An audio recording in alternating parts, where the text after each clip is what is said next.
তারপরে আপনি দেশে আসলেন কিভাবে? আমি দাবি ছাড়া দিলাম যে আমি বেতন নেব না, আমি কিয়ামতের দিন যদি বেতন পায় থাকি কিয়ামতের দিন নেবো, ওইভাবে ছাড়ে দিয়ে চলে আসছি। যখন না করছি তারও 2 মাস পরে আমারে পাঠাইছে, বেতন নিব না করার পরে 2 মাস পরে আমারে পাঠাইছে বাংলাদেশে। আমার এই কথাটা বলছে অমুক ছেলের সাথে, হয়তো অমুক ছেলে আমার সাথে জোর করে শরীরে হাত দিয়েছে, এটাও বলতে পারিনি। মা যদি সব থেকে ভালো বন্ধু হয়, মায়ের কাছে কিন্তু এই কথাগুলো বলা যায়। তারপরের থেকে আমি ওখান থেকে মনে করেন যে এতটা রং হয়ে গেলাম বাবা মার চোখে, যে মনে হয় আমরা দুজনই কোনো বুদ্ধি করে এটা করছি। আমার আম্মারে খাইতে নিতে আমি যখন মানে মুডটা ভালো থাকতো, ইয়ার্কি ফাজলাম করতো, হাসতো, আমি আম্মারে বলতাম যে আম্মা আসলে আমার সাথে কোনো কিছু হয়নি। ওই কথাটা বললে আমার আম্মা জানি কালো হয়ে যাইতো, তার মুখটা অন্ধকার করে ফেলতো। আমার আপা, বড় আপা আমার জুতা দিয়ে পিটাইতো প্রায় সময় ওই কথাটা উঠাইলে, যে আমি চাইতেছি তাদের কাছে সলিড হতে যে আমি আসলে কিছু করিনি। কিছু গল্প অবিশ্বাস্য হলেও সত্য। ঠিক আছে, সমস্যা নাই। কোথায় থাকছেন আপনি এখন?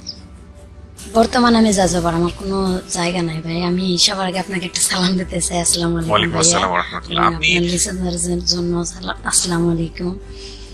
যাযাবর বলতে মানে আপনি আমাকে একটু বলেন, কালকে আপনি কোথায় ছিলেন? এর আগে সৌদিতে ছিলাম। কালকে কোথায় ছিলেন? গতকাল ছিলাম আমার মতোই, যে ভিকটিমে খালা ছিল ওখানে, ওনার বাড়ি আছে এখানে আপনার এই কেরানীগঞ্জে।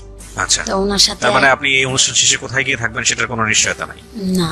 আচ্ছা, ঠিক আছে। এবং রাতে যাওয়ার মতো ওখানে কোনো মানে রাতে ওনার কাছে যাওয়া যাবে না। আপনার তো একটা মেয়ে সাথে করে নিয়ে এসেছেন, আমি দেখলাম যে মেয়ের বয়স কত? দেখান, মেয়ে নিয়ে আমি বেশি অসহায় আছি। মেয়ের বয়স কত? মেয়ের বয়স 14 বছর, এই 3-4 মাস চলতেছে। ও 2004 সালের 1 তারিখ হয়েছে, জানুয়ারির। চলেন আমরা পুরো গল্পটা একটু শুনি আপনার মুখ থেকে, তারপরে বুঝতে পারবো যে আসলে ঘটনাগুলো কি ঘটেছে। ছোটবেলা থেকে যেখান থেকে বলতে ইচ্ছে করে আপনার।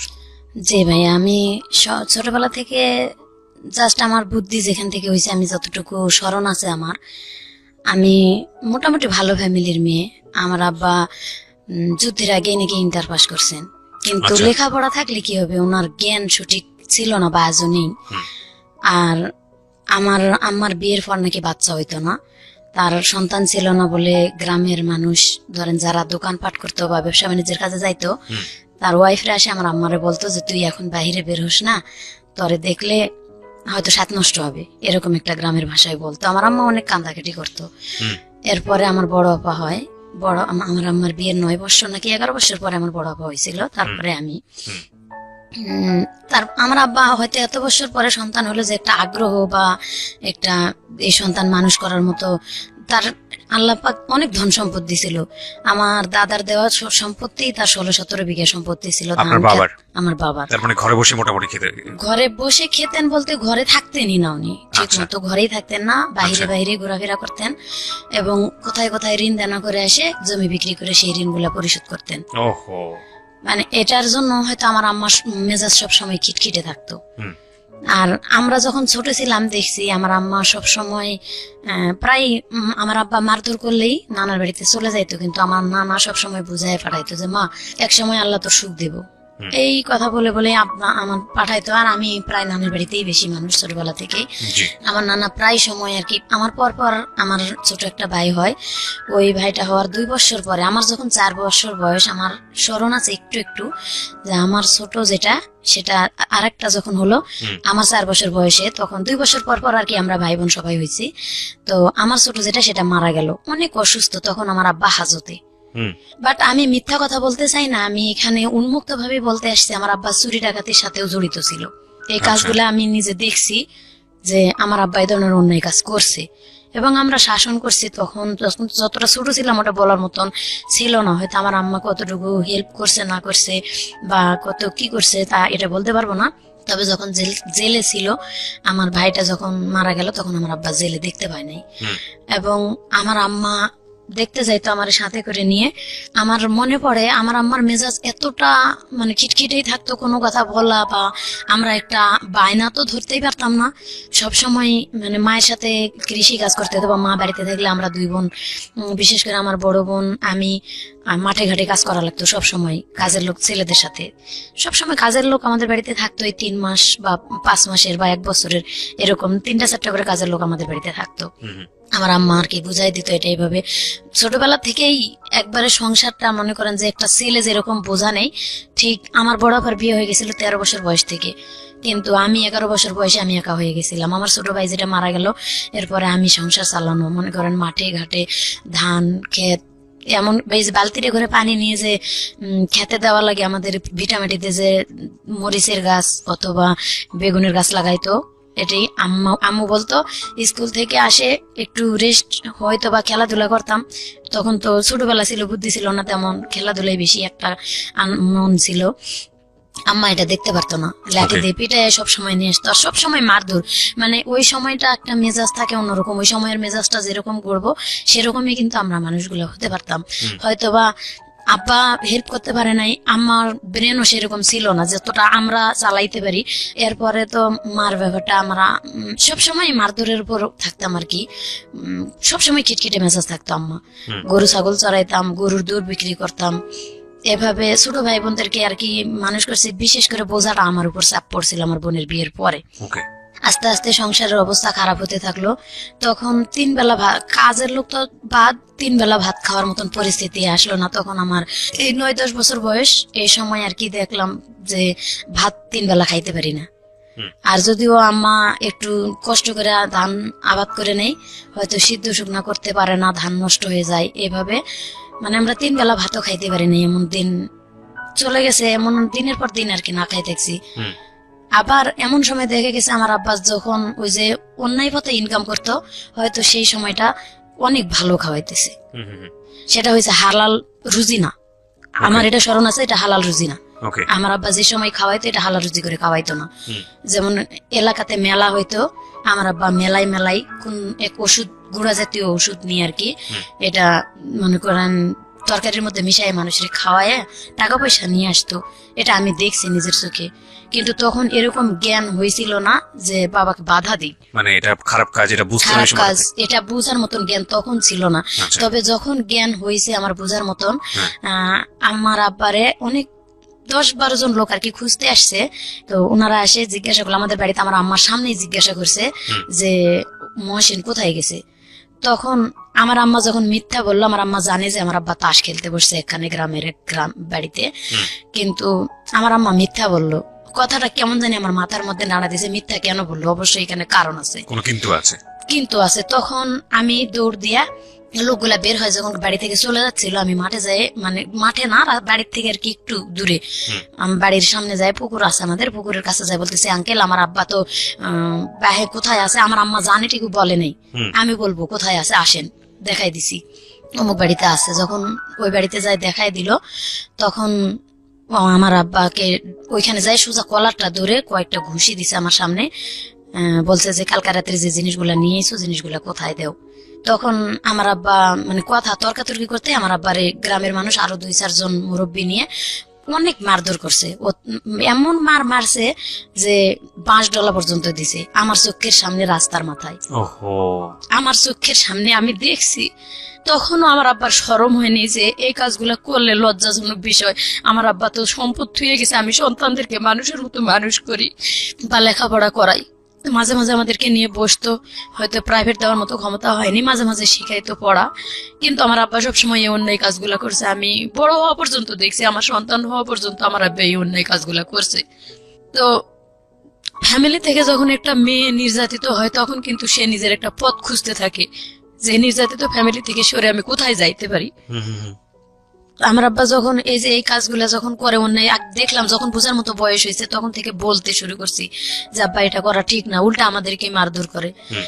প্লাস দেখছি মাঝে মাঝে আমার আব্বা, আমার আম্মা কিন্তু হেল্প করে মোটামুটি, যদি হেল্প না করতো মানে এত দূর আগাইতে পারতো না আমার আব্বা।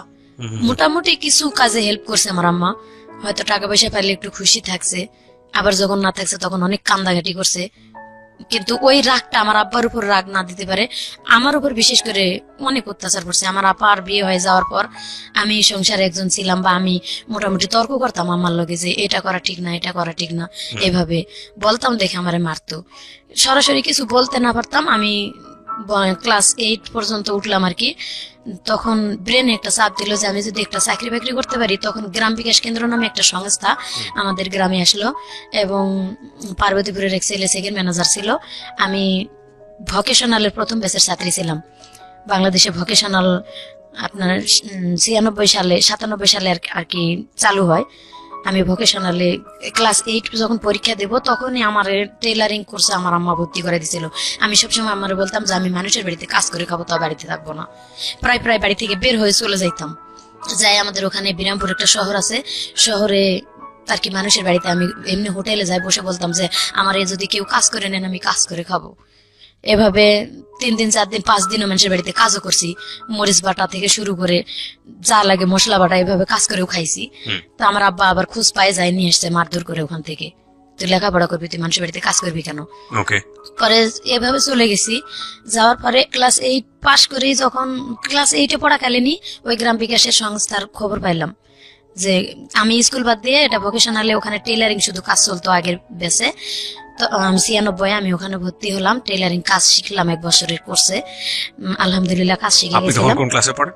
আমি তখন ক্লাস 8-এ পড়ি। ক্লাস 8 এ পড়েন। ওকে, 8-এ পরীক্ষা দিলাম না, 8-এ পরীক্ষা না দিয়ে ওখানে আমার আম্মা ভর্তি করে দিয়ে আর কি আমাকে কাজ শিখালো। আমি খুব আগ্রহী ছিলাম কাজ শেখার জন্য। পরে ওখানে ভর্তি করে কাজ শিখালো। কাজ শিখার পাশাপাশি এদিকে আমি হাট করি, বাজার করি। হাট বাজার করে যতক্ষণে নিয়ে আসি ততক্ষণে কিন্তু আমার ভাইদেরকে খাওয়ানো হয়। আমি গাছে উঠে আম পাড়ি এবং মুরগির ডিম বিক্রি করে, গরুর দুধ বিক্রি করে ভাই বোনদের জন্য বাজার করে নিয়ে আসতাম সেই সময়টা তো। এবং আমার নানার বাড়িতে যাইতাম, নানার বাড়ি থেকে মাথায় করে চাল ডাল 1 মণ অথবা 25 কেজি ওজনের জিনিস আমি মাথাত করে নিয়ে আসতাম। আনতে আনতে রাস্তার মাথায় বা গ্রামের যে কোনো একটা আইল পার হতে পারতাম না, ফালাই দিয়ে বোঝা নিয়ে বসে থাকতাম। আবার কতক্ষণে কেউ আসলে বলতাম আমার একটু এটা উঠাই দেন। এইভাবে আমাদের ক্ষেত জমি থাকতেও এত কষ্ট করে নানির বাড়ি থেকে চাল ডয়ে আনে আমার ভাই বোনদেরকে খাওয়ায় মানুষ করতে হয়েছে বা দিতে হয়েছে অভাব অনটনের কারণে। তারপরেও কাজ শিখলাম। কাজ শিখার পরে ওখানেই আবার আমার স্যারেরা বললো যে তোর মাথার ব্রেন অনেক ভালো, তো এবার নতুন একটা কোর্স আসতেছে, এটা হচ্ছে ভোকেশনালে লেখাপড়া করলে ভালো চাকরি হবে এবং এখানে ইন্টার পাস মেয়েরাও আসে ভর্তি হয়। ম্যাট্রিক পাস করলে এখান থেকে অনেক ভালো একটা পজিশনে যাইতে পারবা। আমার আম্মাকে যাই বললাম যে আম্মা স্যারেরা তো এরকম করে বলছে যে এখানে ভোকেশনালে ভর্তি হলে নাকি সার্টিফিকেটের অনেক মূল্য। তো আম্মু বলতেছে যে ঠিক আছে তুমি তো 8-এ পরীক্ষা দিলা না। আমি আবার স্যারদের কাছে গেলাম 8-এ সার্টিফিকেট নিতে, আমার সার্টিফিকেট দিল না, যার কারণে আমার আপার নামে সার্টিফিকেট উঠাই দিল, মাজেদা নামে। ওই আমার আপার নামে সার্টিফিকেট নিয়ে এসে আবার ভর্তি হলাম সেখানে। তো আমি স্যারদের সাথে পরামর্শ করলাম যে এটা যে আমার আপার নামে সমস্যা হবে না, বলছে না কোনো সমস্যা হবে না, তুমি করো। তো ওখানে লেখাপড়া করতে থাকলাম। লেখাপড়া করতে করতে আমাদের গ্রামে একটা সংস্থা নিয়ে আসলাম, গ্রাম বিকাশ কেন্দ্র। ওই গ্রাম বিকাশ কেন্দ্রের যিনি সেকেন্ড অফিসার ছিল উনি আবার জীবন বীমাতে যায় চাকরি নিল। তা আমি গ্রামে একটা সমিতি বানালাম, 5 টাকা করে সবাই সঞ্চয় দিত 7 দিনে, এবং যারা 3 মাস সঞ্চয় চালাবে ঠিক মতো তাদেরকে একটা করে ঋণ দেওয়া হবে আর কি এনজিও থেকে, তাদের গ্রামের উন্নয়নের জন্য। তো এটা ভর্তি হয়ে অনেকে টাকা উঠাইলো আর আমি উঠাইলাম না। আমি মানে লেখাপড়া এদিকে চালাচ্ছি, 7 দিন পর পর সঞ্চয় আমার নামে একটা জমা দিচ্ছি। এভাবে দিতে দিতে উনি বললো কি যে তুমি মোটামুটি মাথার ব্রেন আছে, তুমি কি চাকরি করবা? আমি জীবন বীমাতে জয়েন করতেছি বিকাশ থেকে বের হয়ে। তো আমি বললাম যে ঠিক আছে, চাকরি যদি করতে পারি আলহামদুলিল্লাহ, আমি চাকরি করতে চাই, কিছু একটা করতে চাই এই ফ্যামিলিটার থেকে বের হয়। তখন বললো কি যে তোমাকে ইন্টারভিউ দিতে যেতে হবে জীবন বীমা ভবন রংপুরে।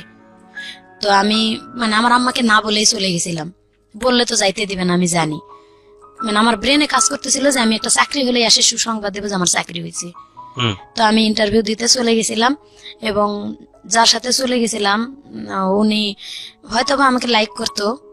আমার কাছে গুলো বলছিল যে ও লেখাপড়া যত করতে চাইছে আপনারা করান, আমি লেখাপড়া করাবো, বা আমি হয়তো একসময় বিয়ে শাদী করবো। এটা আমাকে বলে নাই, আমার আম্মারে বলতেছিল হয়তো। তো আমারে বলছে তুমি যদি চাকরি করো আমি তোমার একটা চাকরি দেবো সেখানে, এবং ওখান থেকে তুমি রংপুর টেকনিক্যাল কলেজে লেখাপড়া করতে পারবা এখানে এসএসসি পরীক্ষা দেওয়ার পরে। তো আমি গেলাম ইন্টারভিউ দিতে, ওনার খালাতো বোনের বাসায় আমার রাখলো, রাখে ইন্টারভিউ দেওয়ালো, পরীক্ষা দেওয়ালো। পরীক্ষা দিয়ে আমি ওখান থেকে মানে পাস হয়েছি, রেজাল্ট ভালো দিছে যে এখান থেকে তুমি চাকরি করতে পারবা, তোমার মাঠকর্মী হিসেবে তোমার চাকরি দেওয়া হবে। স্যালারি হয়তো প্রথম অবস্থায় 3000 আসবে, তুমি যদি ভালো কাস্টমার জোগাড় করতে পারো মানে বেনিফিট বাড়তে থাকবে তোমার। প্রিয়, আমরা ফিরে যাচ্ছি আমাদের অতিথির গল্পে। জি, এভাবে ওখান থেকে চলে আসলাম। 3 দিন পরে বাড়িতে আসলাম। আমি বাড়িতে আমার আম্মা ঢুকতে দিবে না। কেন ঢুকতে দেবে না? মানে আমি কেন গেলাম না বলে কেন গেলাম, হয়তো খারাপ কিছু করতে চলে গেছি। আচ্ছা আচ্ছা। এমন তখন কি আপনি ক্লাস 8-এই? আমি ক্লাস 8 এর শেষের দিকে। শেষের দিকে, আচ্ছা। এমন মারছে আমার, অনেক মারছে আমার মা। ওই সময়টাতে এমন মারছে যে আমি উঠতে পারতেছি না বিছানা থেকে। এরকম আমার আব্বা এবং আম্মা দুজনে মিলেই মারছে যে তুই গেলি কেন, আমার আর স্কুল বন্ধ, লেখাপড়া বন্ধ, কিচ্ছু করতেই দিবে না। আমি এত অনুরোধ করে বলতেছি যে না মা, আমি চাকরি করব, আমি কিছু একটা করতে চাই, নিজের জন্য, নিজের পায়ে দাঁড়াতে চাই। তখন কিন্তু সুযোগও ছিল অল্প লেখাপড়াতে, কিন্তু তারা করতে দেয়নি। ওখান থেকে আমি যখন 15 দিন বসে থাকলাম, স্কুল থেকে আমাদের স্কুলের দপ্তরিকে পাঠানো হলো যে কেন স্কুলে আসতেছে না ভালো ছাত্রী। আর ওখানে মাত্র 33 জন ছাত্রছাত্রী ছিলাম, 20 জন মেয়ে এবং 13 জন ছেলে, এটা বাছাই করা। ওখানে পরীক্ষা দিয়ে নিতে হয়েছে। পরে স্যারেরা যখন লোক পাঠালো তখন বললো যে হ্যাঁ লেখাপড়া করতে পারবে, এখানে শর্ত আছে, ও কোথাও যাইতে পারবে না, কিচ্ছু না। তখন স্যারেরা আমার বললো যে না, ও তো ভালো মেয়ে, অনেক ছোট্ট মেয়ে, আমার মতো ছোট কেউ ছিল না ওখানে, অনেক ইন্টার পাসের মেয়েরা ছিল এবং বিবাহিত মহিলারা ভর্তি হয়েছিল ওখানে, ম্যাট্রিক পাস করার পর আবার কিছু 8 পাস করার পর ভর্তি হয়েছিল। পরে সবাই স্যারেরা বললো না, ও অনেক ভালো মেয়ে, ও হয়তো বুঝতে পারে নাই এটা কেন গেছে, কিসের জন্য গেছে চাকরি নিতে, এটা আমরা শুনবো। পরে আবার রানিং হলো ক্লাস, আমি ক্লাস করা শুরু করে দিলাম। এখানে ক্লাস করতে করতে করতে করতে আবার মানে আমার ফ্যামিলি থেকে সবসময় চাপ আসতেছে, ফ্যামিলি থেকেই লেখাপড়া করা এবং বালতিতে করে বা কলসিতে করে পানি নিয়ে মরিচের খেতে দেওয়া, এভাবে লেখাপড়া করে খুলে উঠতে পারি না। আবার আমার আব্বা অনেক মারধর করে, আমার আম্মারে অনেক মারধর করে সবসময়, হয়তো ওই জমি বিক্রি করে টাকা নষ্ট করে, এগুলা নিয়ে আমার আব্বার সাথে আমার আম্মার সবসময়টা লেগেই আছে। ফ্যামিলিতে সবসময় যদি প্রত্যেকটা দিন খেট খেট খেট খেট অশান্তি, আমার আম্মারে সবসময় আব্বা মারতেছে বা আমার আব্বা তাস খেলতে যাইতেছে, আমার আব্বা মানে কথাই শুনতেছে না, ফ্যামিলিতে কোনো কাজ কাম করতেছে না, এভাবে আম্মার সাথে লেগেই আছে। মানে মন মেজাজ সবসময় ভালো থাকতো না ভাইয়া। তখন বলতাম যে যদি আল্লাহ নিজে একটা কোনো কিছু করতে পারতাম, তাও তো মানে এখান থেকে একটু সরে যাইতে পারতাম, পারতেছি না। নিজের বাপ যেহেতু কিছু বলতে যে কেন এরকম করতেছো, বা আম্মার সাথেও বলতে পারি না, আমার আম্মা অসুস্থ হয়ে থাকে দেখতে পারি, সারা রাত আম্মার সেবা করতে করতে কাটে যায়। সকালবেলা উঠে রান্না করে রাখে স্কুলে যাই, আর গরু ছাগল বাঁধে রেখে স্কুলে যাই, স্কুল থেকে আসে আবার সেই গরু ছাগল মাঠ থেকে আনে পানি খাওয়ায়। আবার আম্মা দেখা গেছে অসুস্থ হয়ে আছে, আবার এই আকন্দের পাতা, এই পাতাটি নিয়ে এসে, পাতা বালু নিয়ে এসে গরম করে আবার আম্মার সেক দিতে হয়, মলম দিয়ে ডলা দিতে হয়, আবার মারের কারণে আবার মানে প্রায় নিত্য দিন এটি। গরু ছাগল নিয়ে এসে সেই গরু ছাগল বাঁধতে হয়, উঠাইতে হয়।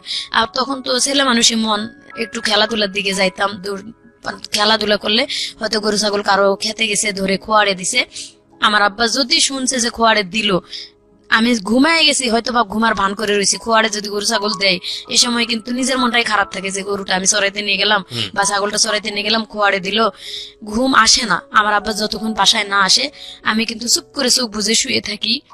আমার আব্বা ঘুমের তালে আসে বাতা দিয়ে ইচ্ছা মতো বাড়ি শুরু করে দেয় যে গরু ছাগল ছাড়ে দিয়ে কই গেছিলা, কেন নিয়ে গেল খোয়াড়ে। আব্বার পাও ধরে, আব্বা আর মায়েরও না, আব্বা এভাবে মার দিও না, আমরাই তো সবসময় দেখি সংসার, তুমি আর কতটা গুরুত্ব দেও। খুবই দুঃখজনক। এভাবে আরো বেশি মারধর করে। আমাদের ঘর ছিল না থাকার, একটা ঘর, বাবা মা থাকে বুঝে নিত। তখনও তো সেরকম বয়স হয়েছিল না, একটু বুঝার মতন বয়স হয়েছিল আর কি, ক্লাস 8 এর শেষের দিকে, তো 8, 9 এরকম টাইমটা একটু বুঝার মতো সব বয়স হয়েছিল আর কি। থাকার মতন জায়গা ছিল না, আমার আব্বা ঘর করতেও না, ছোটবেলা থেকে এক ঘরেই থাকতাম। আবার আমার দাদি ছিল, দাদি কোনোদিন আমাদেরকে নিত না এক ঘরে, বলতো যে প্রসাব করবো, যার কারণে আমার দাদি যখন মারা যায় আমরা তখন ছোটই ছিলাম, ওই পরে থেকে দাদি মারা যাওয়ার পরে ওই একটা ঘরই আমাদের ঘর যেটা ছিল, এটা অরিজিনাল ঘরটা পড়ে গেল। এমন দিন আছে ভাত খেয়ে ঘরটা ঝাড় দিয়ে হয়তো ভাতের আটাটা একটু দেয়ালের দিকে ঠেলে দিয়ে থুয়ে দিত আম্মা, ওইখানে বিছনা করে ঘুমায় থাকতাম। মাথায় তেল তুল দিলে পিঁপড়া আসে, কান মাথা মানে পুরা মাথা একবারে পিঁপড়া যেমন ঘর বাঁধে এরকম ঘর বাঁধার মতো, ঘুমে তেলে উঠে সিলাসিলি করতাম, কান মাথা ডলাডলি করতাম। আব্বা উঠে একবারও দেখতো না, হয়তো আম্মা উঠতো মাঝে মাঝে, আর মাঝে মাঝে বলতো যে ঝাড়া দেও মাথাটা, ঝাড়া দেও, কিন্তু একবারে ঘর বাঁধার মতো পিঁপড়া, বড় বড় দাঁতালা লাল পিঁপড়া গুলা কানের মধ্যে কামড় দিয়ে। এরপর পরে এত কষ্ট করে থাকতে থাকতে আল্লাহর কি হুকুম, এরপরে 95 বন্যাতে আমার ঘরটা সব ভেঙে গেছিল। তখন আমি স্কুল থেকে আসে বালি প্লেটে করে পুকুর থেকে পানি উঠাতাম বা এই কাদা উঠাতাম ডুব দিয়ে দিয়ে উঠে এই কাদাটি 5 দিন 7 দিন শুকায় আবার ওই কাদা মাথায় করে ঢোয়ে নিয়ে এসে আমার কইছে আম্মা তুমি বাদ দাও আমি মাটি উঠে দিয়ে এভাবে ঘর করবো, আমরা ঘর না হলে থাকতে পারবো না। তালপাতার বেড়া করে থাকে, পরে ওই ঘর দিয়ে আমরা নিজেরাই ঘর তৈরি করলাম আম্মা আর আমি। জি। বিশেষ করে আম্মা আর আমি পরিশ্রম করে ঘর দুটা তৈরি করলাম, মাটির ঘর, এবং গ্রামীণ ব্যাংকের থেকে কিস্তি উঠায় আম্মা ঘরে টিন দিল, দিয়ে মোটামুটি আর কি একটু সচ্ছলের দিকে তখনকার থেকে হালকা নিজেরা আম্মা আমি এই কিস্তি উঠায়া গরু ছাগল পালে এভাবে ক্ষেত খামার নিজেরা একটু করে চালাইতে পারতেছি টুকটাক করে। ঠিক এরকম অবস্থায় আমার স্মরণ আছে যে আমি যখন ক্লাস 9-এর প্রথম দিকে, তখন মানে গ্রামের টিভি ছিল, সাদা কালো টিভি, আমার এক মামার বাড়িতে, গ্রামে হয়তো আর এক ভাইয়ের বাড়িতে। তো রাত্রে সবাই যাইতো, আমরা মাঝে মাঝে লেখাপড়া শেষ করে আবার টিভিও দেখতে যাইতাম।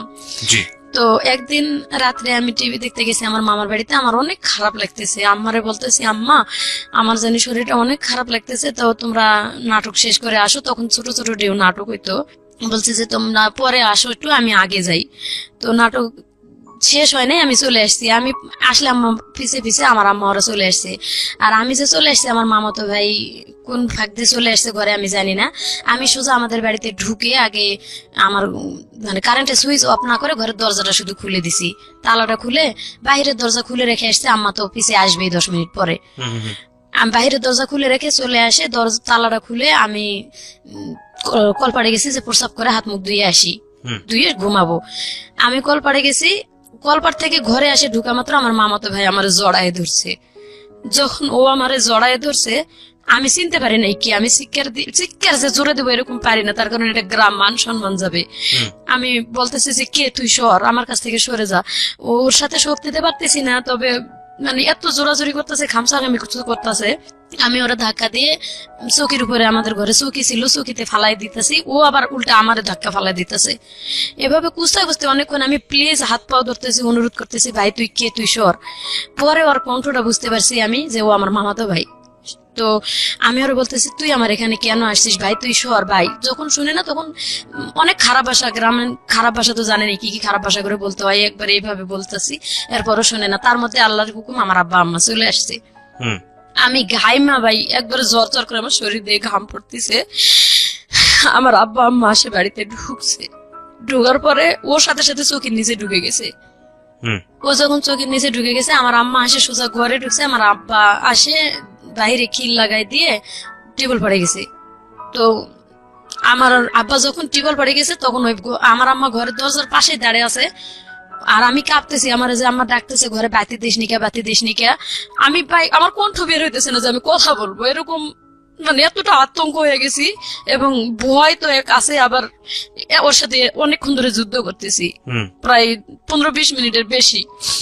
আমার আম্মা সুইচ যখনই সুইচটা দিছে আর ওই দরজা একবারে মানে দরজা সোজা চৌকির নিচ দিয়ে এই মাথাতে ঢুকে এই মাথাতে বার হয়ে দৌড় দিছে।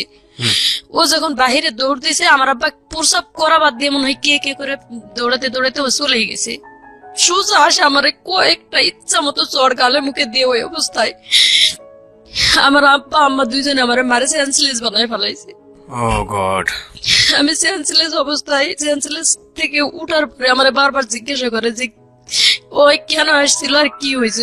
তারা মনে করে যে আমার সাথে দুর্ঘটনা, আজও তারা বিশ্বাস করে না যে কিছু হয় নাই। আমি এত আল্লাহর কসম আমার মায়ের কসম দিয়ে বলি যে আমার সাথে কোনো কিছু হয়নি মা, আমি কোনো কিছু করতে দেইনি, আর যদি হইতো এটা জোরপূর্বক কিছু হইতো। আমার আম্মা বিশ্বাস করে না, তুই মিথ্যা কথা বলে হয়তো ওর সাথে পরামর্শ করে তোরা আইছিস, সেটা এইভাবে যে আমরা ওখানে আছি তোরা পরামর্শ করে এখানে আইছিস। আল্লাহর কসম ভাই আমার সাথে ওর সাথে কোনোদিন এই ধরনের কথা বা ও কখনো আমার এই কথাটা বলেও নাই। ও আমার থেকে বয়সে ছোট ছিল, আর ও এরকম কিছু করবে আমিও কখনো পরিকল্পনা করিনি। তারপরে কি হলো? আমার আম্মার এটা বিশ্বাস করা উচিত ছিল, কিন্তু বিশ্বাস করেনি, বলছে যে অ্যাক্সিডেন্ট একটা কিছু হয়েছে। তখন থেকে ওই ছেলের সাথেও আমি কথা বলি না। আমার সাথে সাথে আমার আম্মা বের হয়ে আমার মামির কাছে গেছে, যাই মামির সাথে কি বলে চলে আসছে জানি না। তারপরে তখন আমার দিকটা আরো অন্যদিকে চলে যাচ্ছে যে আমি কিভাবে এই ফ্যামিলি থেকে বের হতে যেতে পারবো। মানে সব সময় এমন এক খারাপ ভাষা ইউজ করতো আমার আম্মা আরো বেশি। ওই সময়টা তো একটা ইয়ং মা সব থেকে ভালো বন্ধু হওয়া দরকার সন্তানের, সেই সময়টা মা সব থেকে ভালো বন্ধু হওয়ার দরকার। কিন্তু আমার মা ছোটবেলাতে যা করছে, কিন্তু ওই সময়টা আসে একটু অন্তত নর্মাল হওয়া প্রয়োজন ছিল। এমনিতে রাত্রে দিনে হাট বাজার করাইতো, লাকড়ি ঘড়ি কুড়াইতো, এই বয়সে যায় লাকড়ি কুড়ায়, কুষারের ক্ষেত থেকে, মানুষের কুষারের ক্ষেত থেকে ঘড়ি বোঝায় ওই সময়টা তো কুড়াই নিয়ে এসে দিছি। এরকম অবস্থায় কিন্তু গ্রামের ছেলেদের কাছে অনেক লাঞ্ছিত হইতে হয়। সেগুলো তো মায়ের কাছে বলার মতো সুযোগ ছিলই না, কখনো বলতে পারিনি যে অমুক ছেলে আমার এই কথাটা বলছে, অমুক ছেলের সাথে হয়তো বা অমুক ছেলে আমার সাথে জোর করে শরীরে হাত দিচ্ছে, এটাও বলতে পারিনি। মা যদি সব থেকে ভালো বন্ধু হয়, মায়ের কাছে কিন্তু এই কথাগুলো বলা যায়।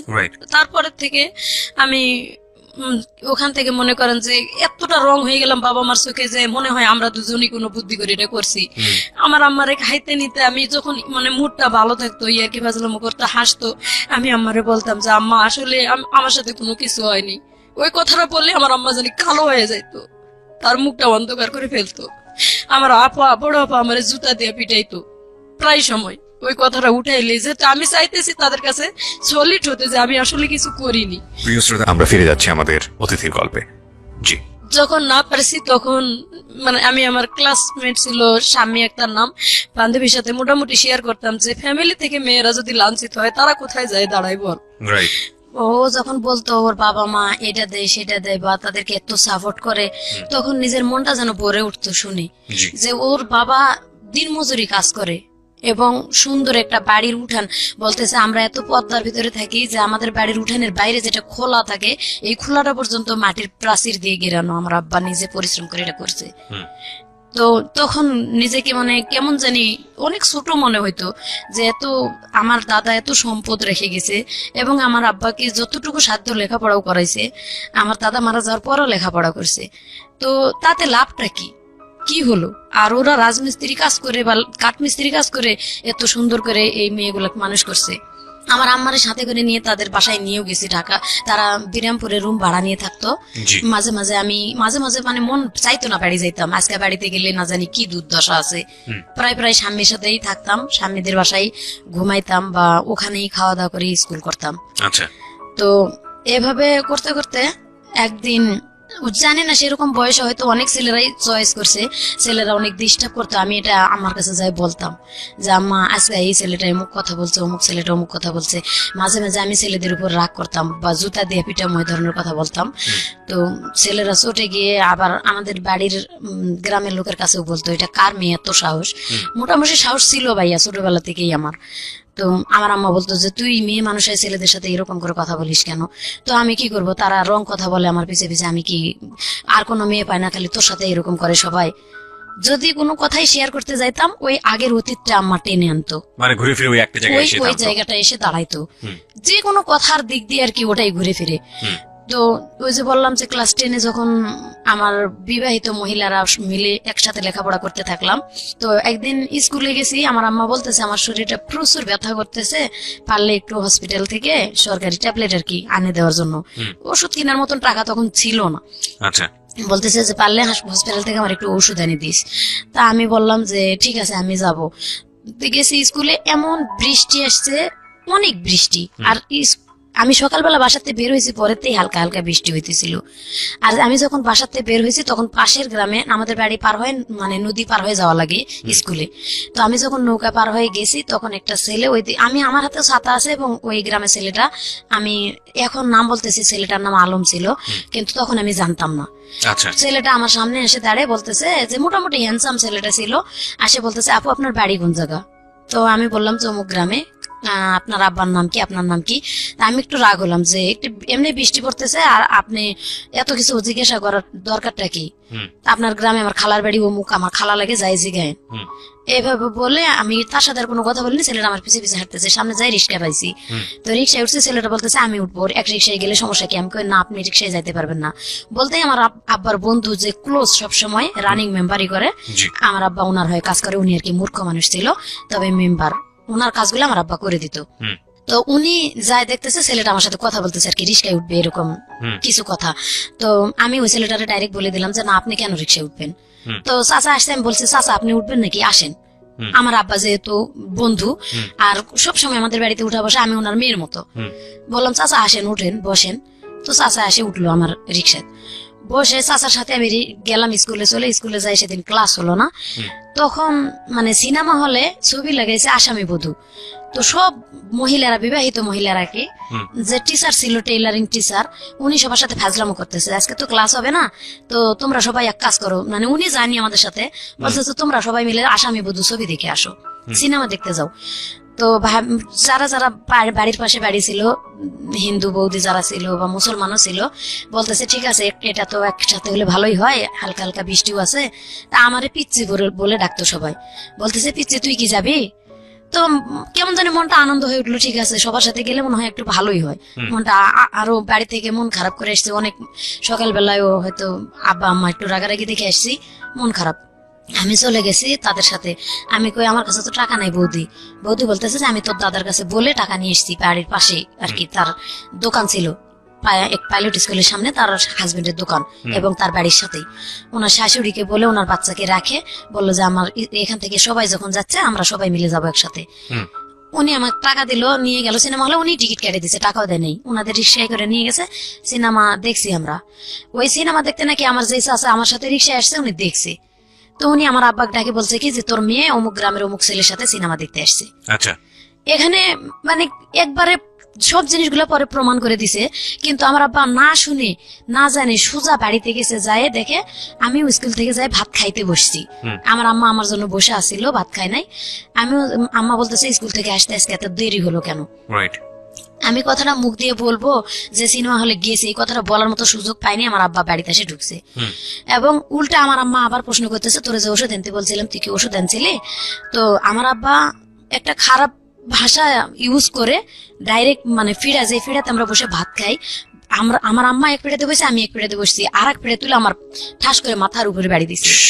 তো মাথাটা আমি হালাইছি, পরে এখানে বাড়ি, এখনো দাগ আছে, এখানে কাটার মানে ফাটে গেছে জায়গাটা।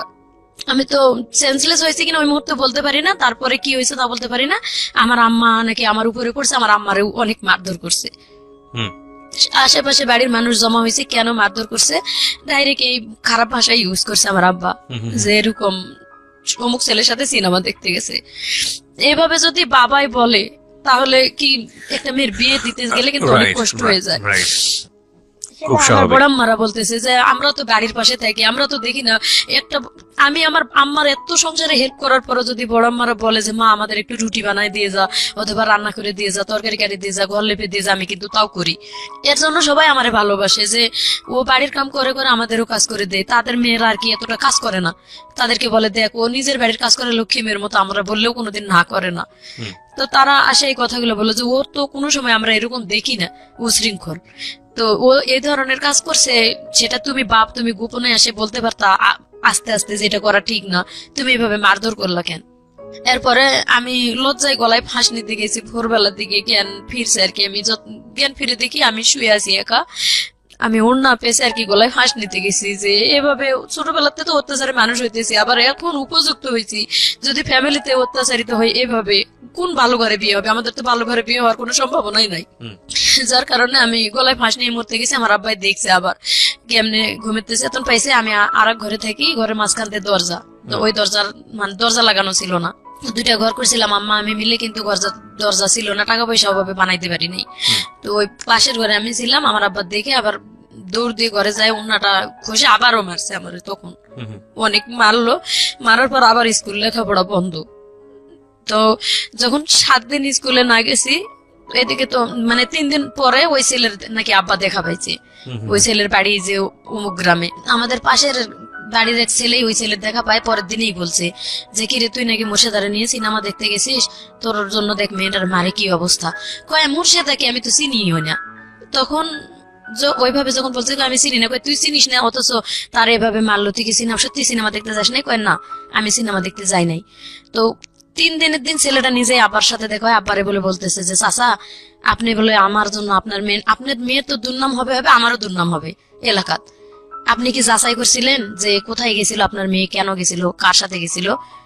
আমার আব্বা বলে কথা বলে না, বলতেছে যে কোনো ঘটনা না, আপনার মেয়ে নদী পার হয়, আমার জিজ্ঞাসা আমি জিজ্ঞাসা করছি আপনার নাম কি, আপু নাম কি, বাবার নাম কি? তো আপনার মেয়ে আমার নামই বলেনি, আমি জান মুখে আপনার মেয়ের নাম মুর্শিদা। তখন আব্বা বাড়িতে এসে ভাত খাইতে বসে কাঁদতেছে আর কি, লজ্জায় নিজের মাথাটা উঁচু করে দেখাইতে পারতেছি না মেয়ের সামনে, আমি এভাবে মেয়েরে মারলাম। রাইট। এটা নিজের থেকে আর কি অনুতপ্ত হইলো আমার আব্বা। কিন্তু আমি লজ্জায় আমার আব্বার সামনে আসিও নেই। কয়েকদিন মনে হয় না খাইছিলাম, আমি বলতে পারি না কয়েকদিন না খাইছিলাম। না খাই থাকলেও কিন্তু মার কাছে হেল্প করছি, মার সাথে মানে মন ভার অবস্থায় চলতেছে, হেল্প করতেছি। আমার মামা ডাক্তার ছিল, পিছনে ব্যান্ডেজ একটু করে দিছিল, মানে রক্ত রক্ত বেরিয়েছিল। এইভাবে যে ছেলে আমার সাথে ওই যে করলো না প্রথম, ওই ছেলের বাবাই ডাক্তার, মামা আমার। এভাবে আর কি 7 দিন যখন গেল তখন আবার স্যারেরা খোঁজ নিল যে এই মেয়েটা স্কুল অ্যাবসেন্ট করে না, তা আবার কেন অ্যাবসেন্ট করলো। তখন বাড়িতে আবার দপ্তরে আসলো, আম্মা বললো যে ওর লেখাপড়ার দরকার নেই, আমরা বিয়ে শাদী দিয়ে দিব, এভাবে হবে না। মানে আমার আব্বার উপর রাগ করে এটা বলতেছে যে কারো কাছে শোনা নাই কিছু নাই, নিজের মেয়ের দুর্নাম বার করে বসে থাকে, এভাবে আর করবো না, থাক। তখন আমি মানে স্কুলে যাবো না, একটা ডিসিশন নিয়েছি স্কুল আর করবোই না। এভাবে 2 দিন 4 দিন পর পর স্কুল বন্ধ করে দেয়, ইচ্ছা মতো কয়ে যাও, ওটা হবো না, এভাবে লেখাপড়া আমি করবো না। তো স্কুল থেকে স্যারেরা বললো যে তুমি মেট্রিক পরীক্ষাটা পর্যন্ত অন্তত পড়ো, তোমার ভালো হবে। তো আব্বারেও বুঝাইলো অনেক, আম্মারেও বুঝাইলো। আমি আমার আব্বার সাথে তখন রাগ করে প্রায় অনেকদিন কথা বলিনি। স্কুলে যাওয়া শুরু করলাম, আবার স্কুলে যাইতেছি, ক্লাস 9-এ পরীক্ষা দিলাম। মানে এসএসসি পরীক্ষার মতোই গার্ড দিয়ে আমাদের পরীক্ষা হলো 9-এ। আবার 10-এ উঠলাম। 9-এ আমার 12টা সাবজেক্ট নিয়ে লেটার নিয়ে পাশ করলাম মোটামুটি, মানে ভালো পজিশনে। স্যারেরা বললো যে ও অনেক কিছু করতে পারবে, যেহেতু এখনো বয়স অনেক কম আছে। আপনি, আমার আব্বার এটাকে মিটিং করলো যে আপনি ওরা একটু হেল্প করেন, দেখবেন মেয়েটা অনেক উপরে উঠতে পারবে, অনেক কিছু করতে পারবে। এ কথা বলে তখন আমি 7200 টাকা ওখান থেকে একটা ইয়ে পেলাম আর কি, টাকা স্কুল থেকে ওটা দিত 260 টাকা করে মনে হয় বেতন হিসেবে, সেটা একবারে দিল। দিয়ে আমার আব্বা ডাকেই দিছে, দিয়ে হাতে দিয়ে বলছে যে এটা দিয়ে মাত্র 2500 টাকা লাগবে একটা সেলাই মেশিন কিনে দিতে, আপনি 2500 টাকা দিয়ে একটা সেলাই মেশিন মেয়েটারে কিনে দেন। তো আমার আব্বা সেলাই মেশিন কিনে দিল না, কিনে দেয়নি, কান্দাকাটি করছি অনেক, তারপরও দেয়নি। এরপরে থেকে বিয়ের প্রস্তাব খোঁজা শুরু করলো। মেন রহস্য হয়েছে বিয়ে দেওয়ার, আমার নানার বাড়ির সম্পদ পাবে আমার আব্বা। আচ্ছা, আমার যদি বিয়ে দিতে পারে তাহলে মামারা দিবে আর কি সম্পদটা, যেহেতু একটা মেয়ে উপযুক্ত হয়েছে, আমার আব্বা পরিশ্রম করে না। এই উসিলাই আর কি আমার বিয়ে ঠিক করা শুরু করলো। আজকে এখানে কালকে এখানে গরুর মতো দেখা শুরু করলো। আজকে এক জায়গার লোক আসে দেখে যায় 2000-2500 খরচ করে, আবার 3 দিন পরে আরেকখানের লোক আসে দেখে যায়, এভাবে খরচ করে স্কুল করতে দেয়। মানে আপনাকে দেখতে আসতো লোকজনে দেখতে আসতো 2 দিন 4 দিন পর পর। আমার কাছে খুব খারাপ লাগতো ভাইয়া এটা, যে আমি লেখাপড়া করবো, আমি রানিং একটা ছাত্রী, আমি আর কিছুদিন পরে মেট্রিক পরীক্ষা দেবো না। আমার আব্বা এমন ভাবে উঠে পড়ে লাগলো বিয়ে দিবেই, কেন এভাবে উঠে পড়ে লাগলো আমি নিজেও বুঝতে পারতেছি না। আমি বারবার আম্মার কাছে বলতেছি যে মা আমি বিয়ে করবো না, অন্তত মেট্রিকটা আমার পাশ করাও তোমরা। আমার আম্মা বলতেছে আমার করার কিচ্ছু নাই, আমি কিচ্ছু বলতে পারবো না, তোর বাবার সাথে আমি কথা বলতে গেলেই মানে মার খাওয়া লাগে। তো যাই হোক, আমার বিয়ে ঠিক করলো, এক জায়গায় বিয়ে ঠিক হলো, সম্পূর্ণ লেনদেন সবকিছু ঠিক। বিয়ের 3 তারিখ ঠিক, সোমবারের দিন বিয়ে হবে। 1 সপ্তাহ আগে থেকে আত্মীয় স্বজন দাওয়াত দেওয়া শেষ। একেবারে মানে বুধবারে, সোমবারে বিয়ে হবে, বুধবারের দিন আসে কি যেন ঘটনা নিয়ে বিয়ে ভাঙা ভাঙ্গি। মানে কোন আত্মীয় স্বজনে বলে দিছে যে ওই ছেলের বাপের কাছে যে আমার আব্বার চরিত্র ভালো না, মেন সমস্যা হয়েছে ওই জায়গায়। আবার আমার যে ওই যে মানে আগে সেই ঘটনাটা, এটাও বলে দিছে যে মেয়ে চলিত নেই, মেয়ে ওর মামাতো ভাইয়ের সাথে মানে এরকম কিছু হয়ে গেছে, তার বাপ মাই প্রমাণ বের করছে, অন্য কেউ না। এভাবে আর কি ওই বিয়েটা ও ছেলের বাবা দিবে না। তো ওই ছেলেটা আর কি আমার সবসময় চিন্তা, আমি যে টেলার্স এর কাজ করতাম সেইভাবে ওই তার টেলার্স এর সুতার দোকান ছিল আর কি, সুতা ঘর, কেসি ঘর, মেশিন ঘর। তো ওখান থেকে সবসময় সুতা কিনতাম। এই অনুতাপে ছেলেটার সাথে চেনা পরিচিত ছিল। আমারে যখন দেখতে আসছে ঘটকের মাধ্যমে আসে, সুধা মানে টেবিল বসাইছে, টেবিলের মাঝখানে ওর বড় ভাই এবং আপন দুলাভাই এবং ছেলেটা। যখন আমার মাথার ঘুমটাটা খুলে তখন ছেলেটা শুধু বলে উঠছে যে মোর্শেদা তুমি তো, আমি তো তোমাকে ভালো করেই চিনি। এইখানে আমার ফুফা আবার একটা পেজ বাজালো যে অবশ্যই ছেলের সাথে কোনো ঘটনা আছে মেয়েটার, নাহলে ছেলেটা এইভাবে বলবে কেন। তো ওই ছেলেটা ডাইরেক্ট মুখের উপর বলে দিল আমার সাথে ঘটনা থাক বা না থাক আমি ওরেই বিয়ে করব, আমি ওরে চিনি আগে থেকে। মেয়েটার আচার চরিত্র ব্যবহার ভালো। ছেলের বাড়ি আমাদের বাড়ির কাছে। নাম ছিল মুস্তফা। মুস্তফা বলল আপনাকে বিয়ে করবে? হ্যাঁ, ছেলে বললো যে আমি ওকেই বিয়ে করব। এবং বিয়ে ওই যে ওখানে ঠিক হয়ে গেল সব, সোমবারের দিন বিয়ে হবে। ছেলের বাপ রাজি না, মাঝখানে ছেলে বলতেছে যে ছেলের নাকি 13 বিঘা সম্পত্তি ছেলে নিজে কিনছিল এবং দাদাই দিছিল কতখানি, এটি দিয়ে নিজস্ব ছিল।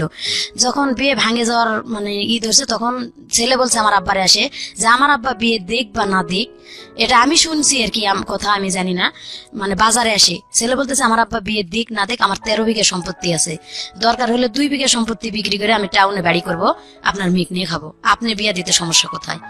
আচ্ছা, এটা মুস্তফা বলল। মুস্তফা বলতেছে। আর আমার আব্বা বলতেছে যে তোমার আব্বা যেখানে রাজি না সেখানে আমি আমার মেয়ে বিয়ে দিব না। আবার কি নিয়ে বিয়েটা ভাঙলো, কানের জিনিস দিতে হবে। ছেলের বাবা বলতেছে 1 জোড়া সাগরিকা দিতে হবে। সব বিয়ে ঠিক হওয়ার পরে আব্বা বলতেছে যে আগে যা লেনদেন ভাঙাচুরা হয়েছে আমি সেলাই মেশিন দেবো এবং যৌতুক কত কি জানি না এসব নিয়ে কয়েছে আমি কানের জিনিস এভাবে দিব না। ছেলে করছে কি রাতের বেলা আমার আব্বার কাছে 3000 টাকা, তখনকার দিনে কিন্তু 6000 টাকা ভরি ছিল স্বর্ণ। তো আমার আব্বার হাতে রাতের বেলা অনেক রাত্রে যে ঘটকের বাসায় ঘুমিয়ে আসছিল আমার আব্বা, বিয়ে ভাঙ্গা ভাঙ্গির গন্ডগোলের পরও ছেলে 3000 টাকা নিয়ে এসে গোপনে আমার আব্বার হাতে দিয়ে বলতেছে যে আমি ওরে বিয়ে করব, আপনি এটা দিয়ে কালকে কানের জিনিস বানাই দিবেন, বলবেন আমি দিছি। আচ্ছা, আমার আব্বা বলছে এটা 2 দিন পরে প্রকাশ হলে আমার মেয়ের সাথে তুলনা দিবে তোমার আব্বা, এভাবে তো হবে না। এভাবে আর কি তাদের ভিতর কাটাকাটি হয়ে গেছে, বিয়ে আর ওখানে হলো না। সোমবারের দিন বিয়েটা ভেঙে গেল। বিশেষ করে আমার আব্বা গুরুত্ব দিলে কিন্তু বিয়েটা হইতো। জি, ওই ছেলে বলছে যে আমি করব, আমার আব্বা দিক বা না দিক, আমি আমার আত্মীয় স্বজন নিয়ে এসে বিয়ে করব এবং আমি 2 বিঘা জমি বিক্রি করে হলো বাড়ি করবো টাউনে, আমার নিজস্ব জমি আছে। আমার আব্বা অতটা গুরুত্ব দিল না, ওখানে দিবেই না, শেষ দিবে না। সোমবারের দিন বিয়ে আর হলো না, মানে আত্মীয় স্বজন আমার নানি মামিরা আসছিল আমাদের বাড়িতে, এরা ফেরত গেল। আমার আব্বা লজ্জায় আর মানুষকে মুখ দেখাইতে পারতেছে না। তো এখানে আমার কোনো দোষ ছিল না ভাই, আমি কি করব, আমি তো কোনো কিছুই করি নাই। রাইট, বাবাই তো বিয়ে ভেঙে দিয়েছে। অথচ আমার আব্বাই বলতেছে তুই কলঙ্কিনী, তুই গলায় ফাঁস নিয়ে মরতে পারিস না। তো এই কথার জন্য আমি আর কিছু বলি না, আমি শুধু বলি যে বিয়েটা ভেঙে গেছে এতে আমি খুশি, হোক বা না হোক আমি পরীক্ষা দিতে পারতেছি সামনে, নিজের পায়ে নিজে দাঁড়াইতে তখন পারবো। আপনি কিসে পড়েন? ইন্টারে? না, ইন্টার পড়ি না, আমি তখন 10-এ পড়ি। আচ্ছা, বলতেছে যে আমি ম্যাট্রিক পরীক্ষাটা তো দিতে পারবো সামনে, বিয়েটা হলো না। মানে আমার বাবা যেভাবে আমার মায়ের অত্যাচার করছে, একটা শিক্ষিত লোক হয়ে আমি মানে হাজবেন্ড হলে যে এরকম অত্যাচারই করে, এটাই আমার মাথায় সবসময় খেলতো। আমি কখনোই পরিকল্পনা করিনি যে বিয়ে হলে আসলে সুখী হতে পারবো। তো সেটাই হয়েছে আমার জীবনে। যাক, বললাম যে পরীক্ষা দিব, আমার আব্বা হঠাৎ করে ওই সোমবার দিনে কি করলো, একটা ছেলে নিয়ে আসলো। আমার বলতেছে কি মাথায় অন্যরা দিয়ে অমুক বাড়ি থেকে যে একটা লেবু নিয়ে আসো। আমি লেবু নিতে চলে গেছি ওই বাড়িতে, লেবু গাছের নিচে ছেলেটা বসা, একটা ছেলে বসা। আমি একা একা আসতেছি, মাথায় অন্য, আমার আব্বা কোনোদিন বলেন, আমি তো সবসময় মাথায় কাপড় দিয়ে ঘুরতাম। তো বাড়িতে আমি মানে মাথার কাপড়টা ফেলে বাড়িতে আসি, ঘরের মধ্যে আমার আব্বা বলতেছে মাথায় কাপড়টা দিয়ে অমুক বাড়িতে একটা লেবু নিয়ে আসো। এখানে কিন্তু আমার মাথায় একটা কেস করছে, মনে হয় কোন মাথায় কাপড় দিতে বললো কেন আব্বা। তো যাই হোক, মাথায় কাপড় দিয়ে গেছি লেবু আনতে, দরজায় যাই দেখি একটা ছেলে বসা, দেখি আমি আর লেবু নিতে না ঢুকে ওখান থেকে ঘুরে ফেরত আসছি। ফেরত আসতেছি দেখি পিছনে আমার নানি, আমার মামি, আমার খালা, আমার আম্মা, আমার আপা, এতগুলা মানুষ পিছনে। তখনই বুঝতে পারছি যে আসলে ওই ছেলেটা আমার দেখার জন্যই আসছে। আচ্ছা, ওখান থেকে ওরা কই ফেরত আসছিস কেন? আমি ওই যে বলছিলাম যে এইভাবে আর গরুর মতো লোক দেখাইতে আনলে আমি অপমান করবো তোমাদেরকে, আমি আর কারোর সামনে যাব না। বিয়ে ভেঙে গেছে শেষ। এই জন্য হয়তো তারা ভয় পেয়েছে যে আমি কিছু বলতে পারি, যার কারণে আমার আপা বলতেছে তুই ওখান থেকে ফেরত আসলি কেন? আমি বলছি যে তোমরা কি কারণে আমার এখানে নিয়ে আসছো এটা আমি বুঝতে পারছি, এই বিয়েটাও তো ভাঙে যাইতে পারে, তোমরা আমাদের পরীক্ষাটা আগে শেষ হোক, পরীক্ষাটা শেষ করতে দাও আমার, তারপরে বিয়ের ব্যাপারটা ভাবো, এখন এই অন্তত সাবজেক্টটা বাদ দাও, আমার মাথাটা একটু টেনশন রিল্যাক্স রাখো যাতে আমি পরীক্ষা দিতে পারি। এভাবে বললাম। আমার নানি বলতেছে মুরব্বী মানুষ, আমি একটা কথা কই আপু, চল বিয়ে দেখলে যে বিয়ে হয় তা না, তুই আমার সাথে চল, আমি তোরে ঘুরে নিয়ে আসি ওই বাড়ি থেকে। প্রিয় শ্রোতা, আমরা ফিরে যাচ্ছি আমাদের অতিথির গল্পে। জি, আমি গেলাম, মানে যাইতেছি না, দেখো ছেলেটা অনেক চালাক ছিল, ও সাইকেল নিয়ে বের হয়ে চলে গেল ওই বাড়ি থেকে, আমার সামনে দেই, আমি পিছনে ঘুরে আসি আর কি, ও চলে গেল। দেখলাম যে রাস্তার দিকে চলে গেছে, তখন আমি যাই ওই বাড়িতে ঢুকলাম, ঢুকে বললাম যে ফুপু তোমরা একটা বিয়ে ঠিক করলা, করার পরে দেখলা যে সেটা এইভাবে ভেঙে গেল, আমার পরীক্ষাটা দিতে দাও, আমি একটা যদি জব কোনো জায়গায় পাই বা নিজে একটা কিছু নিজের পায়ে করে দাঁড়াইতে পারি, তখন বিয়ে সাথে ব্যাপারটা দেখা যাবে। কয় ঠিক আছে, তুই যেটা করবি সেটাই হবো। উল্টে ওই ছেলে আবার ঘুরে আসে বাড়ি ঢুকলো, ঢুকে আমার ওই এক নজর দেখলো, দেখে চলে গেল। যাই নাকি ওর দুলা ভাইয়ের কাছে বলছে যে আমি যে মেয়েরে দেখে আসলাম, যদি তুমি আজকের মধ্যে আমার বিয়ে না দাও তাহলে আমি রেল লাইনের মধ্যে মাথা ঢুকাই দেবো। তো ওর দুলা ভাই সেই দিনই ওই কথা মতোই আমাকে দেখতে আসলো আর কি। দেখতে আসে, বলতেছে যে তোমার কি কোনো জায়গায় পছন্দ আছে? আমাদের গ্রামেরই লোক, ওটা সম্পর্কে নাকি চাচা লাগতো, আমি আগে তো চিনতাম না, সেদিন প্রথম দেখলাম। তো বলতেছে যে আমি ওনার ভাই, অমুকের ভাই লাগি, আমার বাড়ি এই গ্রামে, আমি বিয়ে করে ওখানেই থাকি, মানে যে ছেলে তোমার দেখতে আসছিল তার বড় বোনকে আমি বিয়ে করছি, এবং তার বাবা মা সবাই মারা গেছে, আমি ওনার গার্জিয়ান বর্তমানে। ওকে, তো দেখে চলে গেল, ছেলের দুলাভাই, ছেলের আপন বড় দুলাভাই। বললো যে আমি সবকিছু আমি যা বলবো তাই, তো তুমি খালি নিজে থেকে বলো যে তুমি অন্য কোনো মেয়ে পছন্দ, কোনো ছেলে পছন্দ করো নাকি? আমি বলছি না, আমি কোনোদিন এরকম পছন্দ করার মতন মানে সময় আমার আসেনি, সুযোগ আসে নাই, কারোর সাথে এরকম কিছু করি নাই। আমার আব্বা আম্মা যেখানে বিয়ে দিবে আমি সেখানেই রাজি আছি। এই কথাতে পরের দিনে বিয়ে আর কি, সোমবারের দিন ছেলে দেখে গেল, মঙ্গলবারের দিন ওর ভগ্নিপতি আসে দেখে গেল, বুধবারের দিন বিয়ে হয়ে গেল। আপনি পরীক্ষা দেওয়ার আগেই বিয়ে হয়ে গেল? হ্যাঁ ভাইয়া, পরীক্ষা দেওয়ার আগে বিয়ে হয়ে গেল। বিয়ে ওখানে আমি গেছি, যাওয়ার পরে বলতেছে যে যারা দেখতে আসছে আর কি, রাতের অনেক বৃষ্টি, যেদিন আমার বিয়ে হয়েছে সেদিন অনেক ঝড় বৃষ্টি ছিল, এত ঝড় বৃষ্টি যে একটা মুহূর্তের জন্য সারাদিন বৃষ্টি থামে নাই। ওই অবস্থায় ওনারা টেম্পু নিয়ে চলে আসছিল, আসে বিয়ে করে নিয়ে গেল আমারে। তো সেদিন রাত্রে যায়, সারা রাত ঘুমাই নাই, পরীক্ষার চিন্তায় আমার ভালো লাগে নাই। পরের দিন সকালবেলা নাস্তা করার পর আর কি, ওই বৃষ্টির মধ্যে আশেপাশে দু এক বাড়ির মহিলা দেখতে আসছে আমারে, নতুন বউ। আর বিয়ের মধ্যে ফুফু শাশুড়ি ছিল, আমার ভাসুর যে আপন সে কিন্তু বিয়েতে গেছিল না। তো এখানে আমার আব্বা বলছিল যে আপন যে বড় ভাই একটা আছে সে আসলো না কেন, অবশ্যই রহস্য আছে। আসলে রহস্য ছিল দেখেই আসেনি। পরের দিন মানুষ দেখতে আসে, আমারে বলতেছে যে আগের বউটাই তো ভালো ছিল। যখন এই কথাটা, মানে আমি তো একটা লেখাপড়া করা মেয়ে, আমার মাথায় একটা কেস করলো যে অবশ্যই এই লোকের আর বিয়ে হয়েছিল। তা আমি আবার, আমার ননাসের মেয়ে ছিল রেশমা, মানে আমার বিয়ে হয়ে যায় থেকে রাত্রে থেকে মোটামুটি ভালো আমার সাথে আসে, সাথে মিশতেছে। আমার বিয়ের 1 মাস আগে তার বিয়ে হয়ে গেছিল। তো ডাকলাম, রেশমা শোনো। বলতেছে কি মামি? আমি বললাম যে মা, আমারে যে কথাটা জিজ্ঞাসা করলো, তো মানে তোমার যে বললো যে আগের বউটাই ভালো ছিল, এই কথাটা রহস্য তুমি আমারে বলো। তোমার এটা জানে তোমার কি লাভ? আর যে মানুষগুলো বললো যে আগের বউ ভালো ছিল, কয় খালি ভালো দেখতে চেহারা ভালো হলেই হবে, এই মেয়ে কোরআন পড়া, কয়দিন পরে মেট্রিক পরীক্ষা দিবে, মেট্রিক পর্যন্ত লেখাপড়া আছে, এই কথাটা আর কি আমি শুনলাম। আমি আর আমার হাজবেন্ডের সাথে কথা বলিওনি, মানে 15 দিন যাবত বলিনি, তখন থেকে কথা বললামই না আমি। মানে 3 দিনের দিন আমার আব্বা আসে নিয়ে গেল, আসে কথা বললেন না কেন? ওই কথাটা আমার মাথায় কেস করলো যে আগে বিয়ে হয়েছিল। ও আচ্ছা আচ্ছা, ওকে। মানে মানুষে বললো যে সকালবেলা, আগে রাত্রে তো কথা বলার মতন সুযোগ হয়নি, বিয়ে করে নিয়ে এসে ওই আমার ননাসের বাড়িতে উঠাইলো, যার যার ঘরে সবাই যাই ঘুমাইলো। আমি আমার নানির একটা ঘর দিল, নিয়ে ঘুমাইলাম। আমার ননাস এক পাশে খাটে ঘুমাইলো, আমরা এক পাশে চৌকিতে ঘুমাইলাম। রাত পোয়ালে আর কি মানুষ দেখতে আসলো, ওই আসে ওই কথাটাই বলছে। আমার হাজবেন্ড ঘুমের থেকে উঠার আগেই আর কি এটা বললো। তখনই আমার মাথায় একটা কেমন জানি কেস করলো, আমি আমার হাজবেন্ডের সাথে কথা বললামই না। আমার হাজবেন্ড আমার আলাদা করে ঘরের মধ্যে ডাকলো একবার, তো আমি যাচ্ছি না, পরে আমার নানির সাথে করে নিয়ে গেল, কি লাগবে আমার, মানে কসমেটিক কিছু লাগবে কিনা। আমি কথা বলি নাই, বের হয়ে চলে আসছি। আর 3 দিন পরে আমার বাপের বাড়িতে আসলাম। বাপের বাড়িতে আসি আমি বললাম যে আব্বা, যে ছেলের অবশ্যই বিয়ে হয়েছিল, না হলে কেন এই কথাটা মানুষে বললো? আমার আব্বা বলতেছে যে মিথ্যা কথা কয় যদি বিয়ে দেয়, গ্রামের একটা ছেলে, আমি সহজ সরল মানে বিশ্বাস করলাম, সে যদি নিয়ে তোমার কোনো জায়গায় ফালায়, আমি এটা দেখতেছি। পরে আমার নন্দু আর কি, উনি সাথে আসছিল আমাদের, তো ওনারে ডাকে আমার আব্বা আলাদা করে জিজ্ঞাসা করছে যে দেখ, তুই হয়তো গ্রাম সম্পর্কে ভাই হ বা এখন মেয়ের নন্দু হ, যে কোনো একটা আত্মীয় কিন্তু হয়ে গেছে, তো এটা আমার সাথে মিথ্যা কথাটা বললার কোনো কারণ ছিল, কেন এটা করলা? তো ভাইয়া বলতেছে যে ওটা কোনো ব্যাপার না, মেয়ে নিজের থেকে ডিভোর্স করে চলে গেছে। আচ্ছা, তো অবশ্যই কোনো কারণ আছে, তাছাড়া তো মেয়ে ডিভোর্স করে চলে যাবে না। বলতেছে ওগুলা নিয়ে আপনার চিন্তা করার কারণ নাই, আমি আপনার মেরে নিয়ে গেছি, যদি আমার শালা ভাত না দেয় আমি ভাত দেবো। ওকে, এখানে বলে আর কি 3 দিন থাকলাম। 3 দিন পরে নিয়ে গেল শ্বশুর বাড়িতে গেলাম। আজকে যাওয়ার পরে কালকে আমার ঘর, মানে বলতেছে যে তোমরা এই যে হাড়ি পাতিল 2টা করে হাড়ি পাতিল বের করে দিল, এটা 2টা করে, এটা তোমার আলাদা সংসার, তুমি আজকে থেকে রান্না করে খাবা। ওকে। তো যতই বাপের বাড়িতে ছোটবেলা তো অনেক কাজ করি, কিন্তু নতুন একটা সংসারে যাইতে গেলে নতুন ভাবে আমি কিছুই বুঝি না, কিভাবে রান্না করে খাবো। বাজার নাই, খরচ নাই, কিচ্ছু নাই, খালি হাড়ি পাতিল আলাদা করে দিল। আমি আমার ননাসারে যে গেলাম যে বাজার খরচ নাই, কয় তোর জামাইরে কো আনে দিক। তো আমি তো তার সাথে কথাই বলবো না, এরকম একটা আমি কথা বলিই নাই। ও নিজে থেকে বাজার করে নিয়ে আসলো আর কি। আমি ওটা শুনলো যে কিভাবে কি রান্না করব, বাজার করে নিয়ে আসলো, নিয়ে এসে দিল, রান্না করলাম। ওই 1 কেজি চাল, 1 কেজি ডাল, 8 আনা 4 আনা লবণ, এরকম করে আর কি বাজার করে আনি দিল গ্রামের দোকান থেকে। তো ওইভাবে আর কি সেদিন রান্না করে দিলাম, আমি রান্না করে খাইতেও ডাকি নেই সেদিন, ওর মতো ও উঠাই নিয়ে খাইলো। এবং পরের দিন ও নিজে থেকেই বাজার করে, আমি রান্নাও করলাম না, আমার এবার রান্না করে ওই খাওয়াইলো। আচ্ছা মানে আমি এতটা মানে ব্রেনে চাপ দিয়ে যাচ্ছি, এর মধ্যে আমার ননাস কয় কি ডাক দিয়া কয় তোর বাপের বাড়ি থেকে টাকা নিয়ে এসে জায়গা কিনে বাড়ি করতো। কয়দিনের বিয়ের এটা পরে? মনে হয় 4 দিন 5 দিনের দিন। হুম। বলতেছে যে তুই জায়গা কিনে তোর বাপের কাছ থেকে টাকা এনে জায়গা কিনে তোরা বাড়ি কর। হুম। আর তখন জায়গার দাম 500 টাকা শতাংশ। হুম।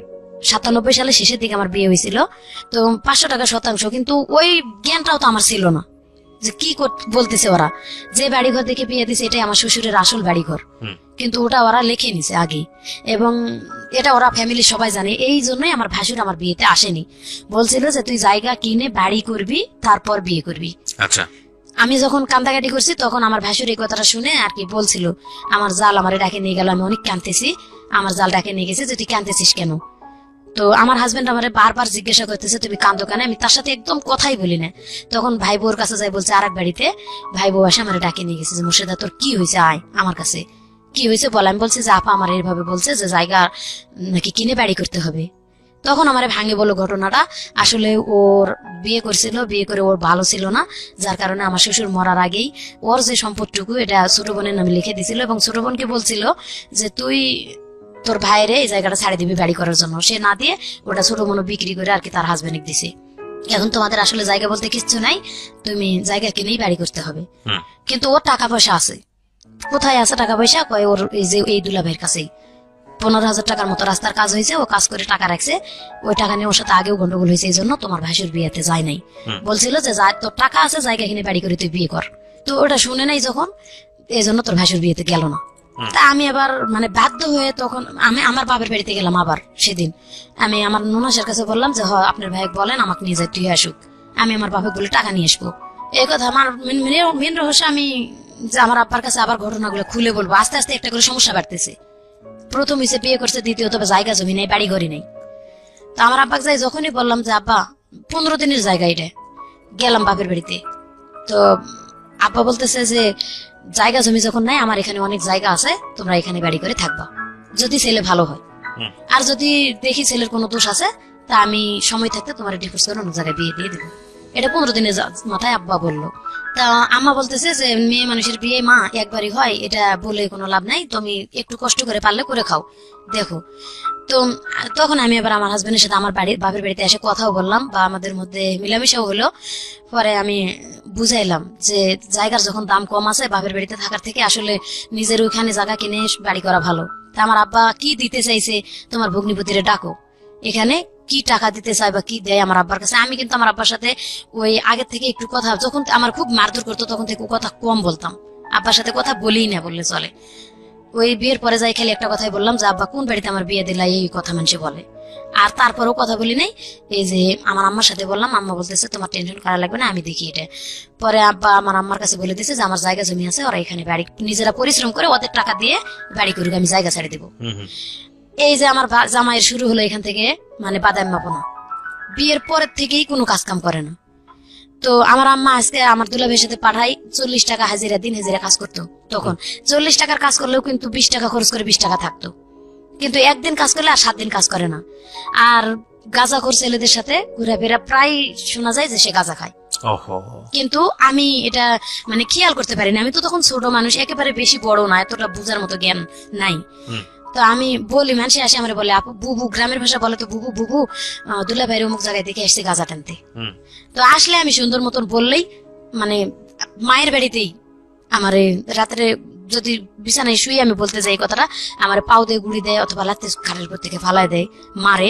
এই কথাটা আমি আব্বা আমারে বলি নাই প্রথম অবস্থায়, আমারে মারে, আমি ওখানেই চেক দিয়ে থাকি, মারে ওখানেই চেক দিয়ে থাকি, এবং ওর পাও ধরে ধরে বলি প্লিজ ভাই তুমি একটু ভালো হও, আবার তোমার একটা ওয়াইফ কিন্তু ভালো, এই যে তুমি যদি ভালো থাকতা তাহলে কিন্তু যাইতো না, এই কারণেই হয়তো গেছে। এইটা বললে আরো বেশি মার, তুই ওটা দেখতে যাস কেন, আমার আগের ওয়াইফ ছিল। এই যে শুরু হয়ে গেল, তার মানে বেগ রিপোর্টটা ওখান থেকে আমি পাইলাম। আর আমার বিয়ের 2 মাস পরে আমার প্রথম বাচ্চা ফেটে আসছে। আমি বাপের বাড়িতে থাকতেছি এভাবে 8-9 মাস আর কি। ও কোনো কাজই করে না। আমার ছোট যে 2 ভাই ছিল, সবার ছোটটা কাজ করতো না, কিন্তু আমার ছোট যেটা ওটা ব্রাক স্কুলে পড়তো যখন আমার বিয়ে। তো ব্রাক স্কুল থেকে ও লেখাপড়া করার পরে বিকেলবেলা মাঝে মাঝে দুলাভাইয়ের সাথে যাই, খোয়া টোয়া ভাঙতো। তো ওরে যাইতে কইতো আম্মা, ও ভাঙতো না।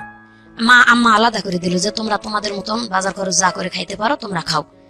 ও তো কাজই করে না, আমারে খাওয়াবে কোথা থেকে। এইভাবে দুলাভাই টানে টানে নিয়ে যায়, একদিন কাজ করলে আর 4 দিন করে না, একদিন করলে আর 4 দিন করে না। মানে এমন একটা সিচুয়েশনে আসলো আমার আব্বা আমার পেটের বাচ্চা নষ্ট করে আমার ডিভোর্স করাবে। আপনার বাবা করছে এটা? আমার বাবা এটা করতে চাচ্ছে, আমার হসপিটাল নিয়ে যাবে। রাত্রে আমার হাজবেন্ড বুঝতে পারছে যে কালকে আমার হসপিটাল নিয়ে যাবে। আমি শুকায়ে মেরা হয়ে গেছি, একবারে খাইতে পারি না। একে তো আর প্রথম বাচ্চা পেটে এসছে, আমি বুঝি না কোনো কিছুই। বমি আসে এবং যেটুকু খাই ওটুকু বমি হয়ে যায়, ভালো মন্দ কোনো খাবার নাই। আর আম্মার ভাত আমি রাগ করে খাই না। আমার আম্মা আমার জামাইরে মানে অনেক খারাপ আশা করে বকাবকি করে, যে কুইরা খাটে না, বাদাইম্মা, এটা সেটা অনেক কিছু খারাপ করে বকে। আমার এটা শুনতে খারাপ লাগে। বিয়ে তো তোমরাই দিছো, কেন আগে দেখলা না? আর আমার ভাত রেখে তুই যায় পাতিলে আম্মা, যে এই ভাতটুকু উঠাই নিয়ে তুই খাই থাকতে, ওরে ভাত দিবি না। ও ভাতটুকু পাতিল থেকে উঠায় মা খায়, আমার কয় কি আয় তোরে হাত দিয়ে তুলে খাওয়াই দিই, আমিও খাই। আমি কইতাম তুই বেলজ্জা থেকে এই ভাতটি এইভাবে খাইতেছস, তোর সামনে কয়ে গেল যে তোরে ভাত দিতাম না, আমারে খাইতে কয়ে গেল, তুই কোন হিসেবে ওই ভাতটা উঠেছিস খাইতে? আমি খামো না, তুই কামাই করে না খাওয়াইলে। আমার মায়ের ভাত আমি খামো না, তুই খাস কে? কয় যতক্ষণ আছে ততক্ষণ খামু, যখন থাকবো না তখন খামো না। মানে এমন বেলজ্জা। ওকে। তো এইভাবে চলতে চলতে আমার বাচ্চাটা হয়ে যায়। ওই গ্রামে খালা খালু আছে এদের বাড়িতে, আমি খালার বাড়িতে যাই, 2টা থালন বাসন মাঝে দিয়ে ওখান থেকে খাই আসে চুপ করে থাকি। মামির বাড়িতে 2 থাল বাসন মাঝে দিয়ে ওখান থেকে খাই আসে চুপ করে থাকি। মানে এত একটা পজিশনে আসলো যখন প্রায় 7 মাস বাচ্চা, তখন আর আব্বা শুনবেই না, আমার আব্বা নষ্টই করবে বাচ্চা, আর ও রাখাই যাবে না, ওর জীবনটা নষ্ট হয়ে যাবে। তো হাসপাতালে নিয়ে যাওয়ার জন্য বের হয়েছে, ও কান্দাকাটি শুরু করে দিয়েছে, আমি ভালো হয়ে যাব, ওরে হাসপাতালে নেন না। আগের বউ নাকি 9 মাসের বাচ্চা নষ্ট করেই, একবারে মানে দিন পুরা এটা 9 মাসের বাচ্চা নষ্ট করেই ওরে ডিভোর্স করছে। তো সেই হিসাবে ও জানে, এটা ওর অভিজ্ঞতা আছে। বলতেছে যে 7 মাসের বাচ্চাটা নষ্ট করে তোমারও মায়েরা হলে তোমার আব্বা আম্মা, তুমি একটা বুদ্ধি করো, আমরা এখান থেকে চলে যাই। আমি কই না, আমি এখান থেকে তুমি ভালো না হওয়া পর্যন্ত আমি চলে যাব না, আমি বাপের বাড়িতে থাকবো। আমি তো এখানে আর ওর বাড়িতে 2-1টা থাল বাসন দিয়ে খাইতে পারতেছি। আমার আম্মাও কিন্তু বুঝতে পারে না জিনিসটা, আমি এখানে ওখানে মানুষের বাড়িতে কাজ করে খাইতেছি। বা মামিরা গ্রামবাসীরা আমার এমনি ডাকে খাওয়াই, এরকম করে আমি চুপ করে না খাই থাকার মতো ভান করি। এভাবে থাকতে থাকতে বাচ্চাটা হয়ে গেল। বাচ্চাটা হওয়ার পরে 5 দিন পর্যন্ত আমার আম্মার ঘরেই খাইলাম। 5 দিনের পরে ওরে বকাবকি শুরু করলো, ও চলে গেল। নতুন একটা সাইকেল কিনে দিল আম্মা, কিস্তি তুলে বললো একটা সাইকেল কিনে দিলাম, তুমি রাজমিস্ত্রি কাজ করো আমার বড় জামাইয়ের সাথে। বড় জামাই কাজ করে, ওদের সাথে কাজ করলে তুমি যে হাজিরা পাবা অন্তত 7 দিন পরে 40 টাকা কিস্তি চালাতে পারবা, আর সংসারও চালাতে পারবা, বাচ্চা হয়েছে যেহেতু। ও 1 সপ্তাহ মনে হয় ঠিক মতো চালালে। প্রথম 1টা কিস্তি নাকি 2টা কিস্তি ঠিক মতো দিছে, আমার মনে নাই। তারপরে ও সাইকেলটা নিয়ে কাজ করার উচিলে বের হয়ে চলে গেছে। আচ্ছা। যায় আর আসেনি, বাড়িতে আসে নাই। আমি তখন কিন্তু আতুর ঘরে, আমার আব্বাও তখন বাড়িতে নাই। আমার আব্বা আগে থেকেই মাঝে মাঝে বাড়িতে থাকতো না, 4-5 মাস। আমার বাচ্চা যে সময় হয়েছে ওই সময় আমার আব্বা বাড়িতে নেই। ওকে। আমার আম্মারও দিন কষ্টে যাইতেছে খুব। আমার ভাইয়েরা 2 ভাই যে খোয়া টোয়া বাড়ি যেটুকু নিয়ে এসে এইটুক দিয়ে তারা চলে না, আমারে কি খাওয়াবে? আর আমার আম্মা আমারে যদিও 4টা ভাত দেয়, আমি কিন্তু খাই না, বকাবকি করে দেয় ভাতটা। পরে ওই বড় আম্মারা দিয়ে গেলে আমি খাই। প্রিয় শ্রোতা, আমরা ফিরে যাচ্ছি আমাদের অতিথির গল্পে। জি। এভাবে যখন 13-14 দিন হয়ে গেল, বাচ্চার বয়স প্রায় 23 দিনের মতো, সেদিন হঠাৎ করে ব্যাগ ভরা বাজার নিয়ে আমার জামাই বাড়িতে উপস্থিত। মানে কি বলবো, এদিন আনন্দর আর শেষ নাই। ব্যাগ ভরে 2টা মিনু শাড়ি ইন্ডিয়া থেকে, এবং বাচ্চার জন্য একটা তোয়ালা, বাচ্চার জন্য 2টা গেঞ্জি প্যান্ট, এভাবে নিয়ে ব্যাগ ভরে চাল ডাল মাছ তরকারি নিয়ে চলে আসছে। সাইকেল নাই। তো বাড়িতে এসে ঢুকা দেখে আম্মা বলতেছে সাইকেল কোথায়? কই সাইকেল আছে। ভাত রান্না করলাম, খাওয়াইলাম। ও তো 12-13 দিন পর বাড়িতে আসছে। আমিও মানে আনন্দতে, যেহেতু বাজার করে নিয়ে আসছে, যাক ভালো হয়ে গেছে। ও রান্না বান্না করে খাওয়াইলাম। আমার মামি বলতেছে যে তুই যে রান্না করে খাওয়াইলি, দেখ তোর সাইকেল বিক্রি করা টাকা দিয়ে তোর বাজার করে নিয়ে এসে খাওয়াইছি। আমি বলতেছি যে না, সাইকেল বিক্রি করবে ও তো বলছে সাইকেল আছে। আম্মা ভাত খাইতে দিয়ে বসে, আম্মা চালাক কত, ভাত খাইতে দিয়ে বলতেছে যে সাইকেল কোথায়? তখন বলতেছে সাইকেল নিয়ে আমি শাড়ির টিপ মারতে গেছিলাম ইন্ডিয়ার থেকে, তো ওখানে বিটিআরে ধরছে সাইকেলটা। আম্মা বলতেছে তুই এখন আমার বাড়ি থেকে বের হবি, তোরা ঝাড়ু দিয়ে পিটাইয়ে বাড়ি থেকে বের করবো। তুই বিক্রি করছিস না বিটিআরে দিয়েছিস তা জানি না, এখন সারাটা বছর কিস্তি চালাবে কে? তুই তো বউরে ভাত দিতে পারিস না। তো মার সাথে ওর মোটামুটি তর্ক চলতেছে, তর্ক করে রাত্রে থাকলো। এমন এমন দিন গেছে আমার আম্মা, ধরেন ও তো আমারে মারে, অত্যাচার করে। আমি মনে করেন ওর সাথে চাই না যে মিলামিশা করি বা ওর সাথে কথা বলি। আমি ওই বাচ্চা রেখে গলায় ফাঁস নেওয়ার জন্য মাঠের মাঝখানে একটা আম গাছ আছে, দড়ি নিয়ে যায়, অনেকক্ষণ দাঁড়িয়ে থাকি। আর আমার বাচ্চাটার কথা মনে পড়ে যে আমি বাচ্চার বয়স কত তখন? প্রায় 25 দিন মতো, ওকে। যে আমি যদি এই বাচ্চাটা রেখে মারা যাই, আমার আব্বা আম্মা তো ওরে দেখতেই পারে না, ওর সন্তান তো দেখবেই না। যখন পেটে তখনই আমরা নিজেরাই মনে করেন ছোটবেলা থেকে ফ্যামিলিতে অত্যাচারিত, আমার সন্তান তারা কিভাবে মানুষ করবে, এবং বাপ তো ভালো না। আবার সেটা নিয়ে ফেরত চলে আসি বাড়িতে। আসে আমার সন্তানের বুকে নিয়ে আমি কই মানুষের বাড়িতে কাজ করে কামাই সন্তান নিয়ে, তাও যাক নিজের জীবনটা শেষ করলাম না। পরে ভাইয়া ওখান থেকে আবার বুঝাতে শুরু করলাম যে ভাই দেখ, একটা সন্তান হয়েছে, বাচ্চাটার মুখের দিক তাকায় তুই ভালো হ। আবার কিছুদিন মাঠে কৃষি কাজ হলো, কিছুদিন কাজ করলো কৃষি কাজ, মানে 15 দিন যদি, মানে 1 সপ্তাহ কাজ করলে আর 15 দিন বসে থাকি, 1 সপ্তাহ কাজ করলে তারপরও চলতো যে 1 সপ্তাহ তো কাজ করতেছে। এভাবে করে নেশা করতো, কাজের কথা বলে মারধর করতো। এভাবে আমি একটা মানে কিস্তি থেকে আমি টাকা উঠাইলাম, উঠাই ভ্যান কিনে দিলাম একটা, যে এই ভ্যানটা চালাও, অন্তত একবেলা চালাইলে আর একবেলা বসে থাকলেও দিন চলবে। তো ভ্যান প্রায় মাস 3 মতো চালালো, মোটামুটি ভালো চললো ওই সময়টা, ওই 3টা মাস মোটামুটি আর কি চলে। এভাবে কিস্তি চালাইতে থাকলো। 3 মাস পরে ভ্যান থেকে বলতেছে এখন ভ্যানে ইনকাম কম, আমি ওই যে কাঠ ফাড়ে যে মিলে, আমি কাঠ ফাড়া কাজ করতে যাব, আর হচ্ছে ভ্যানটা ঘরে তালা মারে দিয়ে যাই। ঘরে তালা মারে দিয়ে ও কাঠ ফাড়া কাজে 1 সপ্তাহের মতন কাজ করলো। আমার আব্বা কি করছে, ওই ভ্যানের চাবিটা আমার কাছ থেকে কয়েছে, ভ্যানের চাবিটা দেও তো। কি করতে কয় কুশারের, আমার আব্বা কুশার আবাদ করতো, বলছে কুশারের পাতাগুলো আনা লাগবে ভ্যানে করে খেতেতে। আমি চাবি বের করে দিয়ে খালার বাড়ি যাই বসে আছি। আম্মা যাই বলতেছে তোর আব্বা যে ভ্যান বিক্রি করতে নিয়ে গেছে তুই জানিস? আমি বলছি আমারে তো বলছে কুশারের পাতা আনবে, ভ্যান যে বিক্রি করতে যাবে এটা তো আমারে বলে নাই। আর জামাই যেরকম শ্বশুর সেরকম, ওই আসলেই তো লাগবে এখন ঝগড়াটা। মোটামুটি আমার সাথে আমার ভালো হয়ে যাবে তর্ক, যে সময় নিয়ে যাই তুমি আমারে বললা না কে। আম্মা আবার বলতেছে যে তুমি চাবি দিছো কে। এভাবে তর্ক করে থাকলাম। রাতে আমার জামাই আসলো, আব্বাও ভ্যান বিক্রি করে চলে আসলো। তো আমার জামাইরে ডাকে বলতেছে যে জামাই রাগারাগি করেন না, ভ্যানটা আমি বিক্রি করে আসছি, 2800 টাকাতে বিক্রি করছি, কুশারের সার দেবো, 15 দিন পর আমার কিস্তি উঠবে একটা, ওখান থেকে টাকা তুলে ভ্যান কিনে দেবো। যাক, ওই 15 দিন অসুখ করে থাকলো। যেদিন 15 দিন হয়েছে সেই দিন কিস্তি উঠার খবর নাই, ভ্যান কেনারও খবর নাই। এখন রাত্রে যায় বিরাট গন্ডগোল লাগিয়ে দিল বাড়িতে, আজকে আমার ভ্যান কিনে দিতে হবে, যেভাবেই হোক ভ্যান কিনে দিতে হবে। এখন আমি কিস্তি তুলছি, আমার তো টেনশন এদিকে যে ও ঠিক মতো এমনিতেই পরিশ্রম করে না, এদিকে আবার ভ্যান বিক্রি করে দিল আব্বা। ওই 15 দিন পরে এমন গন্ডগোল লাগলো, ঝগড়ার ঠেলায় ঘর থেকে আমার আব্বা হাড়ি পেতিল সহ আমার বের করে দিল। আমার বাড়িতে আর জায়গায় দিবে না। আমি যে আলাদা ঘরে থাকতাম, আমার জিনিসপত্র সব বের করে উঠানের মধ্যে ছুড়ে ফেলে দিছে। মানে আমি যে আমার জামাইয়ের পক্ষে কথা বলছি এটাই যে 3 মাস তো অন্তত ভালো, যেটুকুই আমি কষ্ট করে চলছি, তো ভ্যানটা আছে, ও কাঠমিস্ত্রির কাজ হবে না, ওখান থেকে চলে আসে, একদিন এটা করবে একদিন ওটা করবে, বাদাম মা তো বাদাম নাই, তাও তো করবে। এখন এটা নাই, এই ওসিলাই আর কাজই করবে না। এটা বললাম কেন, আমি আমার হাজবেন্ডের পক্ষে বললাম। আমার আব্বা আমার সাথে মানে একবারে রাগ করে তোর বাড়িতেই জায়গা দেবো না, চলে যা। পরের দিন সকালবেলা আমি আমার বাচ্চা, ছোট বাচ্চাটা নিয়ে, তখন প্রায় বাচ্চার বয়স মনে হয় 1.5 বছরের মতন হয়েছিল আর কি। সেই সময় আমি হাড়ি পাতিল গুলা বের করে দিয়েছি, আমি আমার খোলার মধ্যে নিয়ে বসে আছি হাড়ি পাতিল গুলা। তো আমাদের এলাকার ফিজুল চেয়ারম্যান আমার চাচা লাগে, আমার আব্বার বন্ধু আর কি। তো উনি আসছে, উনি অনেক ভালো মানুষ, গ্রামে আসে গরিব মানুষের খোঁজ খবর নিতে। কেন আসছিল গ্রামে জানি না, কে জানি বলছে যে মহাশয় নরমেয়ের বাড়ি থেকে বের করে দিছে। তো আসে খোলার মধ্যে আমার জিজ্ঞাসা করতেছে যে মা ছাড়া ডাকতো না, আসে বলতেছে যে কিরে মা তুই এগুলা নিয়ে এখানে বসে আছিস কেন? আমি শুধু কান্দেই যাচ্ছি, আমি কোনো কথাই বলি না, আমি কাঁদতেইছি। আমার বড় আম্মা বের হয় বলতেছে যে ভাই মেয়েটা ছোটবেলা থেকে তো শান্তি পেলই না, বিয়ের পরে এমন একটা হাজবেন্ড পাইছে, সেটা ওই যে এরকম বাদেম্মা, ওই যে এই কাহিনী, ভ্যান বিক্রি করে ওর বাপে নিছে, জামাই গন্ডগোল করছে, এখন মেয়েরে দিছে বাড়িতে বের করে। তা আব্বারে ওই ফিজুল চাচা ডাক দিয়ে বলতেছে যে কিরে ভাই মহাসিন এদিক শুনে যা দেখি কি হয়েছে। আমার আব্বা বের হয়ে আসে বলতেছে যে হ্যাঁ চেয়ারম্যানের কাছে যখন বিচার দিছিস ভালোই কাজ করছিস বেটি, আমারে বলে। অথচ আমি কিন্তু কোনো কথা বলিনি ভাইয়া। বলতেছে বিচার যখন দিছিস তো তোর আজকে থেকে তোর কপাল ভাঙ্গা, যা, টাকা তো আমি দেবই, তো তোরে আমি ত্যায্য করে দেবো, আর না হলে হাজবেন্ড ছাড়তে হবে। ওই মুহূর্তে মানে সেই দিন চেয়ারম্যান বললো যে টাকা দিবি, ঠিক আছে, আমার বিচার তো মেয়ে দেয় নাই, তুই ভাই কি অন্যায় করছিস না করছিস সেটা তুই নিজেই জানিস না। এই মেয়েটা এত ছোট বাচ্চার মা, তুই কিভাবে বের করে দিলি মেয়েটার ঘর থেকে? জানিস তো তার হাজবেন্ড ভালো না, মেয়েকে নিজে নিজে বিয়ে করছিল না তুই দিছিলি? কয় আমি দিছিলাম।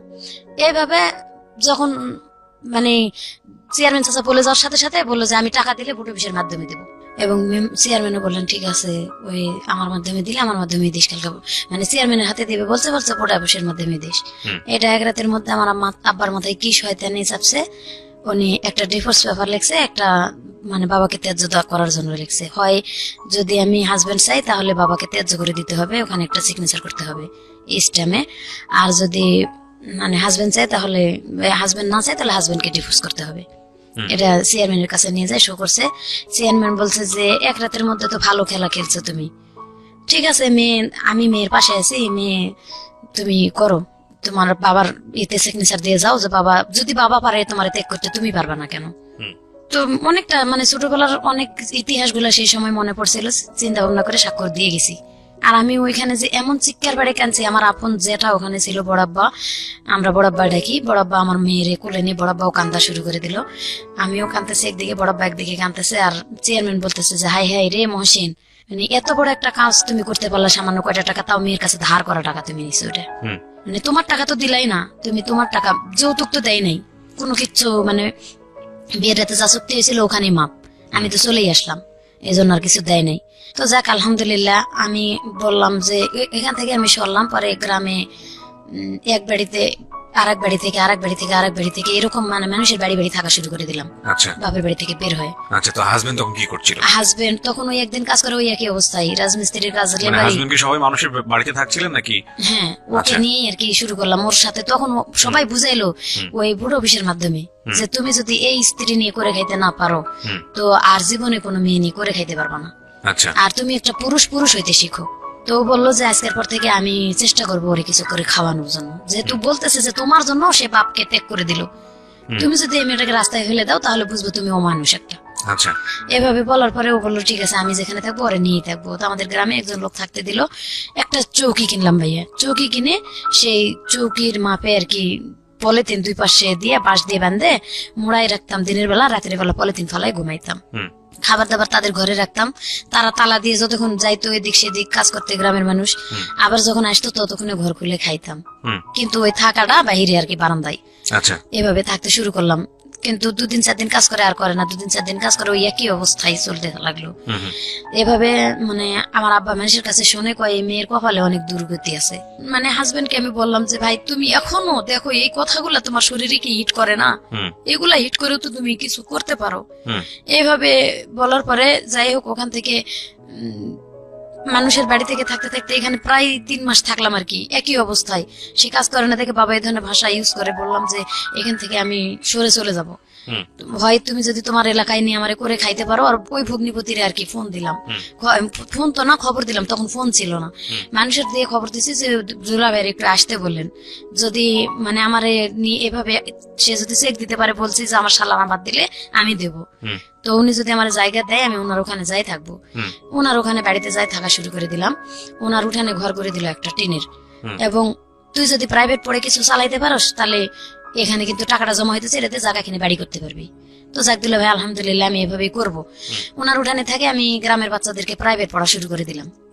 যখন প্রাইভেট রেজাল্ট দেখা গেল যে প্রাইমারি স্কুলের ছাত্রদেরকে ভালোই পড়াইতে পারতেছি, তো ওখান থেকে আমি একটা পাইলাম, শিশু শ্রেণী স্কুল চালাইলাম, ব্রাক শিশু শ্রেণী স্কুল চালানো শুরু করলাম, এবং পাশাপাশি বাচ্চাদেরকে প্রাইভেট পড়ানো। এইভাবে আমি একটু পজিশনে উঠা শুরু করে দিলাম। তখন আমি করলাম যে আমার জায়গা কিনতে হবে, ওই যে লাইফের এখান থেকে শুরু। আমি মানে জায়গা কিনলাম, পরে মানে কিস্তি উঠে অর্ধেক টাকা দিয়ে জায়গা নিলাম, এখানে 3 বছর ঘর করে থাকলাম। আমার হাজবেন্ড কোন রকম হেল্প করলো না আমারে। তো যখন আস্তে আস্তে 3 বছর পার হয়ে গেল, কিন্তু জায়গা রেজিস্ট্রি হয় না, আমার হাজবেন্ড গুরুত্ব দেয় না, আমার খরচপাতিও দেয় না, আমি বাচ্চা নিয়ে নিজেই চলতে পারি না, কিস্তি চালাইতে পারি না, এভাবে মানে বেতন তখন কম শিশু শ্রেণীর। মানে কোরআন শরীফ পড়াইতাম গ্রামের বাচ্চাদেরকে, তারা ঠিক মতো বেতনও দিতে চাইতো না। পরে মানুষের বাড়িতে ধান সিদ্ধ করা শুরু করে দিলাম, যে সিজনারি একটা ধান সিদ্ধ করলে তারা একটা করে কাপড় দেয়, 2 বাড়িতে করলে 2টা কাপড় দেয়, কিন্তু এক সিজনে 2 বাড়িতে করা যায় না, এক বাড়িতে করলাম, এবং স্কুল চালাইয়ের মধ্যে আবার সবকিছু করা শুরু করে দিলাম। এরকম করে জায়গাটুকু যেভাবে আটকাইলাম, 3 বছর পরে ওনারা জায়গাটা আরেকজনের রেজিস্ট্রি দিল। ওই জায়গা ওখান থেকে রেজিস্ট্রি দেওয়ার পর আঘাতের পর আঘাতই পাচ্ছি ভাইয়া। আমার বাপের বললাম একটু হেল্প করতে, আমার বাপ কোনো হেল্প করলো না। তো ওখান থেকে আবার ওই জায়গাটা যখন ওরা ফেরত বা আরেকজনের রেজিস্ট্রি দেয়, আমি তাদেরকে গ্রামের মাধ্যমে একটা বিচার দিলাম যে আমারে না বলে কেন জায়গাটা অন্য কারো রেজিস্ট্রি দেওয়া হলো, যখন আমি ঘর করে থাকতেছি এখানে, সেটা বেড়া দিয়ে ঘর করেছিলাম। তো ওখানে আমার ছোট মেয়েটা পেটে আসলো, ছোট মেয়ে পেটে থাকাকালীন আমি মানে বাচ্চা পেটে নিয়ে আমি কোথাও যাবো না যাবো, 1টা বছর আবার ওরা থাকতে সময় দিল। এই 1 বছর আমার হাজবেন্ডের অনেক বুঝাইলাম যে ভাই তুমি আরেকটু কিছু করো যাতে জায়গা, আমি কেবল তো একটু পজিশনে আসছি। তো তখন ও চুরি চামারি করা শুরু করে দিল আবার আমার হাজবেন্ড। আচ্ছা যার কারণে কারেন্টের পোল থেকে, কারেন্টের তার থেকে, সরকারি টিউবওয়েল এলাকার মানে যত কিছু আছে ভাইয়া, না বললে আপনি বুঝবেন না আমার মানে আমি কোথা থেকে আঘাত পাই, কোথায় আসছি। মানে যা আছে তোর চারপাশে যা পাচ্ছিল সব চুরি করছে, সব চুরি করা শুরু করে দিল। তো ওরা আমি এটা বলতাম আপনার বাবার অভ্যাসের কিছুটা ওনার মধ্যে চলে আসছে। চলে আসছে, তখন আমি এক অত্যাচার থেকে আরেক অত্যাচারে চলে আসলাম, এবং আমার 2টা বাচ্চা, তখন আমি পারি না কিস্তি চালাইতে। এইভাবে যখন চুরি চামারি শুরু করে দিল, আমি না করে দিলাম যে ভাই তুই এটা করিস না। আমি ওর এক কথায় ওর কামাই খাওয়া বন্ধ করে দিলাম, তুই তোর মতো থাক, আমি আমার মতো থাকি। আমি আমার বাচ্চাদেরকে নিয়ে আমি ধান সিদ্ধ করে খাই বা এটা ওটা করে আমি আমার বাচ্চা দুটো মানুষ করবো। কিন্তু তোরা আমি ডিভোর্স, কি কারণে তোরা ডিভোর্স করবো না, আমার বাপ আমারে, আমার বাপেরে আমি কিন্তু ত্যায্য করে দিয়ে এসছি তোর কারণে। এই মানে প্রসঙ্গটা ধরে আমি কিন্তু আর ডিভোর্স করতেছি না। আর বাচ্চা আমি এখান থেকে বা ধরে গেলে আমার অন্যখানে বিয়ে হতে হবে, আমি যার কারণে আমি এখান থেকে বের হতে পারতেছি না। তুই তোর মতো থাক, তুই বিয়ে শাদী করে সংসার করলে কর।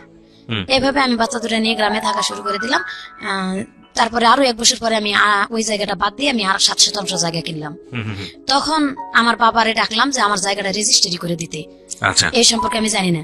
ওর ওই ভগ্নিপতি যে বাড়িতে বের করে দিল তারেও ডাকলাম, যেহেতু আমি জায়গাটুকু নিলাম কষ্ট করে, রেজিস্ট্রি করে দিল। তারা বলতেছে যে তুই তোর হাজবেন্ডের নামে দিস না। তো আমি ওর নামে দিলাম এই কারণে, যদি আমি আগে মারা যাই ও কোথায় থাকবে, ওরা তো আমি বাদ দিতে চাচ্ছি না। আমার বাবার উপর টিকে দিয়ে আমি ওরে নিয়ে করে খাইতে চাচ্ছি। ও যা মানে তাই করুক, ওটা ও খাবে, আমারটা আমি খাবো। তখন আমি কিস্তি উঠাইলাম, উঠায় 7 শতাংশ জায়গা কিনলাম। আচ্ছা কিনে বাড়ি করলাম। ওইখানেও আবার মাঠের থেকে মাটি ঢয়ে, নিজে মাথায় করে মাটি ঢয়ে ঢয়ে ঘর করলাম, 2টা মাটির ঘর করে এখানে থাকা শুরু করে দিলাম। কিন্তু আমি যখন ঋণ হয়ে গেল, জায়গা অনেক 2-3টা সমিতি থেকে কিস্তি উঠাইছি, আমি আর কুলাইতে পারতেছি না। ঘর করার পর আমি আর গ্রামে থাকতে পারলাম না। এ বাড়ি ও বাড়ি থেকে চাল ধার করে খাওয়া শুরু করলাম, ধার করেও আর কুলাইতে পারতেছি না, মানে একেবারে ঋণের বোঝা আমার বেশি হয়ে যাইতেছে। তখন আমি ঢাকা চলে আসলাম, আমি ঢাকা চলে যাব। গ্রামের মানুষের কাছে, এর কাছে ওর কাছে 200-100 টাকা ধার নিলাম, যে 100-100 করে ধার দেন। আমার খালাতো মামাতো ভাই, মানে তখন আমার জামাই খুব হাত মারধর করতো আমারে, খুব প্রচুর। তখন আরো বেশি হলো, ওই যে ও যে কাজগুলো করে আমি করতে দেব না, যার কারণে আমার বেশি অত্যাচার শুরু করে দিল। প্রিয় শ্রোতা, আপনারা শুনছেন প্রাণ মিস্টার ম্যাঙ্গো ক্যান্ডি প্রেজেন্স জীবন গল্প। জীবন গল্পের অতিথির গল্পে আবারও ফিরবো, তার আগে আপনাদেরকে মনে করিয়ে দিচ্ছি, সিচুয়েশন যখন খুব কড়া, মন বসে না কোনো কাজে, তখন মন ঠিক করতে মুখ দিতে পারেন কাঁচা আমের স্বাদে Pran mister mango candy, good mood guaranteed. আর আমাদের আজকের এই গেস্টকে যদি আপনি দেখতে চান, প্লিজ চলে আসবেন আমার ইউটিউব চ্যানেলে। আমার ইউটিউব চ্যানেলের ঠিকানা হচ্ছে www.youtube.com/RJKebriafm। আমি আবারও বলছি www.youtube.com/RJKebriafm। চ্যানেলটি আছে কিবরিয়া আরজে নামে। Please like this channel. আমরা ফিরে যাচ্ছি আমাদের অতিথির গল্পে। জি। কিন্তু যখন আমি এই যে বিপদে পড়ে গেলাম, যে আমি কিস্তি চালাইতে পারতেছি না, মানুষের কাছে মুখ দেখাইতে পারতেছি না, দোকানে বাকি, বাচ্চা দুটা তখন ছোট। তো বড় মেয়ের বয়স 5.5 বছর, 8.5 বছর, ছোট মেয়ের বয়স 3.5 বছর। তখন বড় মেয়ে মোটামুটি ভালো পজিশনে লেখাপড়া করতেছে, ক্লাস 5-এ। দেখতেছি রেজাল্ট ভালো, কিন্তু আমি পারতেছি না আর কুলাইতে। তখন আমার কিছু করতে হবে বাচ্চা মানুষ করতে গেলে। আমি এই যে ঢাকা চলে আসলাম গ্রামে, আমার বাপের বাড়িতে এসে বাপেরে বলে নেই যে আমি ঢাকা যাব। গ্রামে খালাতো চাচাতো মামাতো ভাইদের কাছে 100-100 করে টাকা, এর ওর বাড়ি থেকে সবাই 2 কেজি করে চাল আমার নিজের থেকে দিল, এটা নিয়ে যাও গ্রামে, যাই তুমি ঢাকা শহরে চাকরি করো। যেদিন আমি ঢাকা চলে আসবো সেদিন ওর বাবা চলে আসলো, আমিও যাব এবং আমি ওখানে যাই রিক্সা চালাবো, ভালো হবে আরো আমার জন্য। নিয়ে চলে আসছে আমার সাথে করে। 1 মাস বসে থাকার পরে পরিচিত হলো জায়গাগুলো, হওয়ার পরে ও রিক্সা চালা শুরু করে দিল। আমি ওর টাকা থেকে 500 টাকা একদিন কিস্তি দিয়েছি বাড়িতে, আমার মেয়ে না খাই আছে শুনে। তখন আমার আম্মা আবার সন্তান নিবে না, আমার আম্মা আগের থেকেই কোনোদিন দায়িত্ব নিতে চান, আমি নিজেই চলতে পারি না, আমারই অসুখ, এই সেই, আমি সন্তান নেব না। আমি বলছি আমি ঢাকা যাই, একটু পজিশনে উঠি, আমি বাচ্চা দুটো নিয়ে যাবো মা, তুমি খালি অল্প কটা দিন দেখো। এভাবে জোর করে রাখে চলে আসছে, চুরি করে আসার মতো। তখন ওর বাবা চলে আসলো, আমি বললাম যে তুমি যখন আসছো ভালো হয়েছে, তো আমার বাচ্চা দুটো আমি কেন ওদের কাছে ফেলে রাখবো, ওরা তো দেখশুন করবে না সেরকম করে। আমার ছোট ভাইয়ের বিয়ে হয়ে গেছিল, তখন ভাই বউ আরো বেশি মানে ই করতো, রাগারাগি করতো, দেখতে পারবে না, মারধর করতো এক কথায় বাচ্চা দুটারে। যার কারণে একটু খাওয়া কম বেশি হলে মানে বকাবকি করতো। আমি বলছি যে বাচ্চা দুটো নিয়ে আসো, এখন নিয়ে আসবো না, তুমি আগে চাকরি করো, ভালো করে বেতন পাও। আমি চাকরি করে বেতন নিয়ে এসে ঘরে রেখে প্রথম মাসের বেতন রাখেই আমি চলে গেছি অফিসে যে দোকান বাকি দেবো। ও প্রথম মাসের বেতনই নিয়ে পলায় চলে গেছে। পরে আমার বড় মেয়ের বিয়ের বয়স যখন হয়ে গেল, ওর বাবা এক কথাই কোনো কাজ কাম করেই না, বাদ ওটা সাবসিডি বাদ দিয়ে দিছি। পরে আমি নিজে থেকে বিয়ে দিব, আমার বাপ মারে বললাম যে আমি মেয়ে বিয়ে দিব, তো তারা কেউ গুরুত্ব দেয় না, এদিকে কোনো আসে না। পরে মেয়ে বিয়ে দিলাম, দিয়ে আমি ঢাকা শহরে চলে আসলাম। তখন ওর আব্বার সাথে আমি থাকি না, আমি মেয়েকে বিয়ে দিলেন কি বাবার অনুমতি? বাবার আপনি মতেই, নিজের মতো করে বিয়ে দিলেন? না, ওর বাবার মতেই, গ্রামের মানুষ মশা এখন আমার গ্রামে বিয়ে দিছি। গ্রামের ছেলে একটা প্রস্তাব দিছে, গ্রামের মানুষই আমাদের বললো কি ওর বাবা যেহেতু ভালো না, এত ছেলে ভালো ছেলে পাইছে, বিয়েটা দিয়ে দাও। আচ্ছা, গ্রামে বিয়ে দিয়ে দিলাম ঠিকই। তো ছেলে সেদিন বলছে আমি একটা পয়সাও কোনো দেনমোহর নেব না, কোনো টাকা পয়সা কিছু নেব না, তবে দেনমোহর কেন নেবেন? মানে যৌতুক নেব না। আমি মানে 50,000 টাকা দেনমোহর হিসেবে আর কি এটা করলো, যেহেতু যৌতুক নিবে না, গ্রামেরই ছেলে, গ্রামের মানুষ, তার স্কুলের মাস্টার এবং মাতবররা সবাই আছে, বিয়েটা দিয়ে দেওয়া হলো। দিয়ে দেওয়ার পরে 1 বছর পরে জামাই চাপ দিতে শুরু করলো 50,000 টাকা নিবে। তখন আমি 30,000 টাকা পর্যন্ত দিছিলাম, আর বাকি 20,000 টাকা আমি দিতে পারিনি। আমি মানে চলতে পারতেছিলাম না ঢাকায়ও, আমি অনেক কষ্ট হয়ে গেছে। ওর বাবার তখন আমি ডিভোর্স করে দিছি অলরেডি, ওর বাবার ডিভোর্স করে দিছি। ওর বাবার কাছে আমি মারধর করতো ঢাকায় এসে দেখে আমি তার ডিভোর্স করলাম যে আমি চাকরি করতে পারতেছি না, আমার যদি হাত পা ভাঙে থাকে আমি খাবো কি? তো ওর মারও খাবো না, ওরা ডিভোর্স করে দিলাম, তুই যা। বাড়িটা যাই বিক্রি করে দিলাম। আমার মেয়েও বলতেছে যে আমার ভাত নষ্ট হয়ে যেতেছে তোমার কারণে, তুমি টাকা না দিতে পারলে। তো যাক, বাড়িতে যাই মেয়ের বাড়িটা বিক্রি করে দিলাম। আমার আব্বারেও জিজ্ঞাসা করি নাই আমি তখন, মানে লাস্টের দিকে এসে আমি আর পারতেছিলাম না, আমি নিজে থেকে বিক্রি করে দিই যাতে সন্তানের ঘর না ভাঙে। বিক্রি করে দিয়ে আমি যত টাকা পাইছি সম্পূর্ণই দিছি সন্তানে, যে মা আমি বাড়ি বিক্রি করার যত টাকা, আমি বলছিলাম প্রথমে তুই লেখে নি, রেজিস্ট্রি দিয়ে দিই, তোরা অন্তত রেজিস্ট্রির খরচটা জোগাড় কর। বলতেছে না আমরা রেজিস্ট্রি নিবো না, ওই জায়গায় রেজিস্ট্রি নিলে ভাবে এসে ঘরের মধ্যে শুয়ে থাকবে, ভাত না দিয়ে পারবো না, ওই ভাবে আমরা ভাত দিতে পারবো না, তুমি জায়গা বিক্রি করে টাকা দিয়ে যাও। বিক্রি করে তখন গ্রামের মানুষের মাধ্যমে জমি লেখে নিয়ে দিয়ে আসলাম বন্ধক, মেয়েরে 70,000 টাকা দিয়ে জমি দিয়ে গেলাম। আমি এ টাকা নিবো না, দেখবো না, তোমার একটা বোন আছে, তুমি পারলে তারে দেখো। আমি কোথায় যাবো না যাবো আমি নিজেও জানি না, মানে ওই সময় তো আমি নিঃস্ব হয়ে গেলাম, অনেক কষ্টে জায়গা কিনলাম, স্বামী ডিভোর্স করলাম এবং জায়গা বুঝতে পারছি সেটা। হ্যাঁ, তারপর কি হলো? এই জন্য আমি বলছি যে আমি কোথায় যাবো না যাবো, তুমি তোমার বোনকে একটু দেখো। ওখানে রাখে চলে আসলাম। বোন মানে আপনার ছোট মেয়েটা? হ্যাঁ, ছোট মেয়ে রাখলাম। ও ছোট মেয়ে, ওর শাশুড়ি নাকি কেট করে ঝগড়া অশান্তি করে, রাখলো না, ওর বাবার কাছে দিল। আর ওর বাবার কাছে দেওয়ার পর আমি ঢাকা থেকে কিছু টাকা পাঠা শুরু করলাম, 1,000-1,500 টাকা। আমি গার্মেন্টসে চাকরি করতাম, আরো আগে থেকেই তো গার্মেন্টসে চাকরি করি, আর 7 বছর 8 বছর আগে থেকেই বললাম যে জায়গা নিয়ে পরে থেকে চাকরি শুরু করে দিছি। তো গার্মেন্টসে চাকরি করে টুকিটাকি টাকা দিতাম, পেশালার মেয়েদের সাথে থাকা শুরু করলাম এবং বাড়িতে টাকা দিলাম। কিস্তিগুলো শুধু হয়েছিল না, ওই কিস্তিগুলাই আর কি বাকি ছিল কিছুটা, বকে কিস্তিও দিতেছি। বিকাশে টাকা পাঠায়, ওই ফোন থেকে টাকা উঠে মেয়েরে মারধর করে বার করে দেয়। আবার ওখান থেকে মেয়ে একা একা চলে এসছে আমার বাপের বাড়িতে। আমি সেই মুহূর্তে আর কি বিদেশ চলে গেলাম। বিদেশ চলে গেলে যাওয়ার সিদ্ধান্তটা নিলেন কিভাবে? যাওয়ার সিদ্ধান্ত নিলাম, আমি আমার পাশের অপারেটর, আমি সবসময় কান্দাকাটি করতাম, মনের অবস্থা ভালো ছিল না, যা মানে চাকরি করতে পারতাম না ডাইরেক্ট। আমি ছাপ্পনটাকে কাজ শুরু করে দিলাম। আমি আজকে ও শরীর অসুস্থ থাকে অথবা কালকে সারা রাত ঘুমাইতে পারি না, টেনশন। এই জায়গাটা বিক্রি করলাম, এত কষ্টে কিনলাম, আর অতীতের এইগুলো মনে করে আমি চাকরি করতেই পারি না। ছাপ্পনটাকে কাজ শুরু করলাম। ছাপ্পনটাকে আজকে এখানে কালকে এখানে কাজ করতে করতে আমি বিদেশ চলে যাব। পরে বিদেশ যাওয়ার পরে এখান থেকে এরা বললো কি যে তোমার পাসপোর্ট করতে হবে এবং নিজের এই মেডিকেলটা করতে হবে। পাসপোর্ট এবং মেডিকেল নিজের করলাম, এটা নাকি অফিস পায় নাই, দালাল খাইছে। যাই হোক, আমার ঘরে টিভি আর এলইডি ছিল এবং মিসেপ ছিল, এটা বিক্রি করে আমি ওইটা করছি আর কি। কত টাকা দিয়ে আপনি বিদেশ গেলেন? প্রায় 20,000 টাকার মতো খরচ হলো। কোন দেশে গেলেন? এটা সৌদি আরব চলে গেলাম। প্রথম জীবনে সৌদি আরব চলে গেলাম। আচ্ছা, কত সালের দিকে এটা? এটা 2015-তে। আচ্ছা, গেলেন তারপর? 15-র কোন মাসে, নভেম্বরেই মনে হয়ে গেছিলাম সম্ভবত। যাই হোক, গেছি।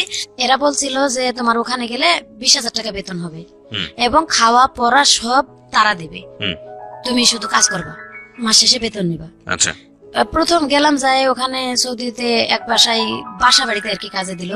তো বাসা বাড়িতে, কেমন বাসা বাড়ি ওটা? বাসা বাড়ি ওখানে মানে আর্মি বাসা, আর্মি চাকরি করে উনি। ওনার মায়ের দেখাশোনার কাজ দিল, কাজটা ভালোই পাইছিলাম।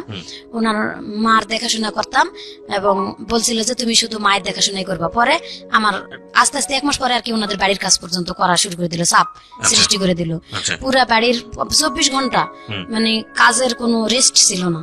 কি কাজ করতে হতো? রান্না বান্না রান্না বান্না থেকে শুরু করে থালা বাসন ধোয়া, টয়লেট ধোয়া, এবং ওনার আম্মার গোসল করা, বারবার টয়লেটে নিয়ে যাওয়া।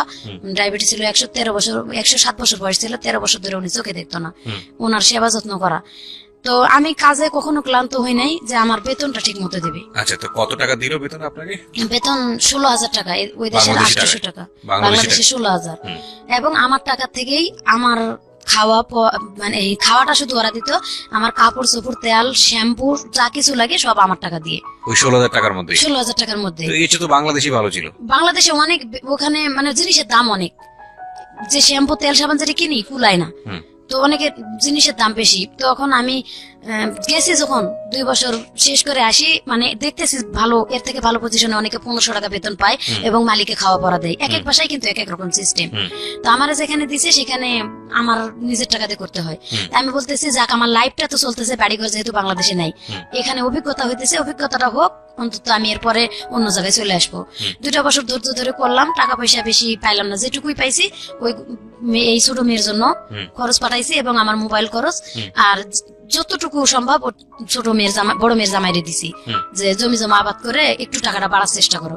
ওরা জমি কয় একটা পয়সাও লাভ হয় নাই, 1 পয়সাও লাভ হয় নাই, কয়ে ওই টাকা খাটাইতে থাকলো। পরে আর তাদেরকে দিলাম না, দিতে পারলাম না। আমি আস্তে আস্তে আমার উপর চাপ দিতে থাকলো, তোমার খাবার নিজের বাড়তি কিছু খাইলে তোমার কিনে খাইতে হবে, ওদের খাবারটা আমরা খাইতে পারি না। ওখানকার কষ্ট হয়েছে, ওরা মুরগি একটা মানে বড় পাতিলে করে পানি সিদ্ধ করে, বড় মুরগিটা, গোটা মুরগিটা চিরে শুধু ধুয়ে, কোন রকম রক্ত সহই থাকে ওরকমই সিদ্ধ করে পানিটা, লবণ আর একটু মশলা দিয়ে, কি ধরনের মশলা দেয়, ওটা গুঁড়া মশলা দেয় ওরা, দিয়ে পানির মধ্যে সিদ্ধ করে মুরগিটা তুলে পুড়তে দেয়, আর ওই পানির মধ্যে ভাত রান্না করে খায়। ওটি আমাদের খাওয়া সম্ভব হয় না, যার কারণে আমাদের আলাদা কিনে খাইতে হয়। তাই আলাদা খাইলে আমার টাকা দিয়ে কিনে সম্ভব হয় না। মানে কি গন্ধ লাগে বা এরকম কোনো কিছু? গন্ধ বলতে রুচি হয় না, এক কথাই ওই যে রক্তওয়ালা মুরগিটা বা মশলা ছাড়া, আমরা তো কষায় মুরগি রান্না করে খাই, আর ওরা আস্তা পানির মধ্যে শুধু টক করে ফুটায় সিদ্ধ হলেই ওই যে পুড়ে চুলার মধ্যে দিয়ে হচ্ছে যে বেক করতে দেয়, ভাই যেটাকে বলে আপনার হচ্ছে হলো যে, যাই হোক ঠিক আছে, সমস্যা নেই। হ্যাঁ, তো ওই সিস্টেমটা ভালো লাগছিল না? ভালো লাগছিল না, মানে খাইতে পারতেছিলাম না। আমি বলতেছি এটা আমি খাইতে পারতেছি না, বলে তুই যদি আলাদা কিছু খাস তোর কিনে খাইতে হবে। হ্যাঁ, আমি আমার টাকাতে কিনেই খাচ্ছি, মানে আমি চাইতেছি যে আমার অভিজ্ঞতাটা হোক বা ভাষা জানি, এর থেকে ভালো জায়গায় যাতে আমি আসতে পারি। তখন এভাবে 2টা বছর কাটাই ভাই আমি চলে আসছি। চলে আসার পরে 4 মাস ছুটির পরে ওই এজেন্সিতেই যোগাযোগ করছি এবং বলছি যে আমি ভালো কোনো জায়গায় যাইতে চাই, আপনারা একটু সময় নেন, বেতন বেশি করে এবং ভালো জায়গায় দিবেন, যেখানে তারা অনেক মেয়ের আমি দেখে আসছি লেখাপড়া জানে না, ভালো ভাষাও বলতে পারে না, ভালো কাজও করতে পারে না, নামাজ কালামও পড়ে না, সেই মেয়েদেরকে যদি ওরা 1500 টাকা বেতন দেয় এবং খাওয়া পড়া সম্পূর্ণ দেয়, 30,000 টাকা কিন্তু থাকে যায়, তাহলে আমার কেন থাকবে না? ওয়াইফাই দেয়, ফোন ব্যবহার করতে দেয়। তো বলতেছে হ্যাঁ তোমার এরকমই হবে। এজেন্সির মাধ্যমে চলে গেলাম আর কি, এটাই তারা বললো। এজেন্সির মাধ্যমে যখন আমি ওখানে চলে গেলাম, প্রথম বাসাত যাওয়ার পরে সকাল 6টা থেকে রাতে 9টা পর্যন্ত কাজ। তো আমি বলছি যে আলহামদুলিল্লাহ আমি কাজ করব, কিন্তু আমার পজিশন, আমার বেতন বলতেছে তুই 1 মাস কাজ কর, তোরে ভালো লাগলে আমরা বেতন তোর যেটা চুক্তি করে আনছি এটাই দিব। কত চুক্তি করে আনছিস? আমি তো ওখান থেকে চুক্তি করে আসছি 1200 টাকা, যেহেতু 24,000 টাকা আমি পাই। 1500 টাকা দেওয়ার কথা ছিল, সেটা না দেখ 1200 টাকা দিবে এটা বলছিল এরা। বলতেছে যে না 1000 টাকা বেতন তুই পাবি। তখন থেকে আমি এজেন্সিতে জানা শুরু দিলাম যে আমার ওখান থেকে যা চুক্তি করে আনছেন, আমি 2 বছর থেকে গেছি, অনেক মেয়েরা টিকতেই পারে না, আমি যে টিকতেছি শুধু আমার লাইফটা গড়ার জন্য, যাতে আমি একটা নিজে গার্মেন্টস ফ্যাক্টরি দিতে পারি অথবা টেলার্সের দোকান দিতে পারি, ছোট মোটো করে চলতে পারি আমি।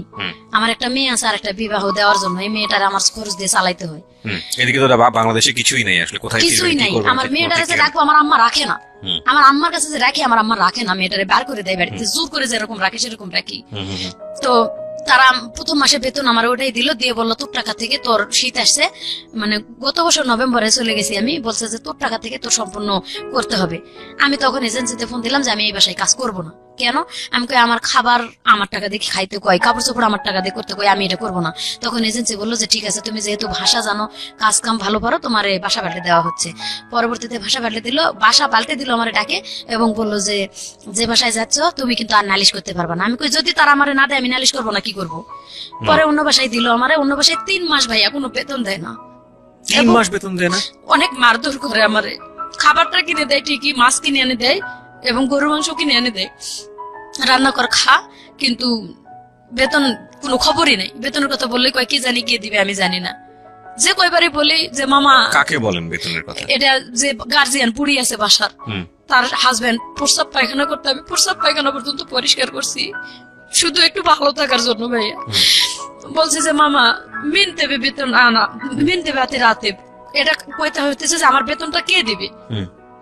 বলতেছে আনা মাফি মালুম, তুই জানিস না, তবে আমার বেতন জানে কিনা। তো আমার যে ছেলে আনছে সেই ছেলে, ওই ছেলে ডাক, তুই ডাক, আমি কেমনে ডাকবো, আমার তো ফোন ব্যবহার করতে দে না।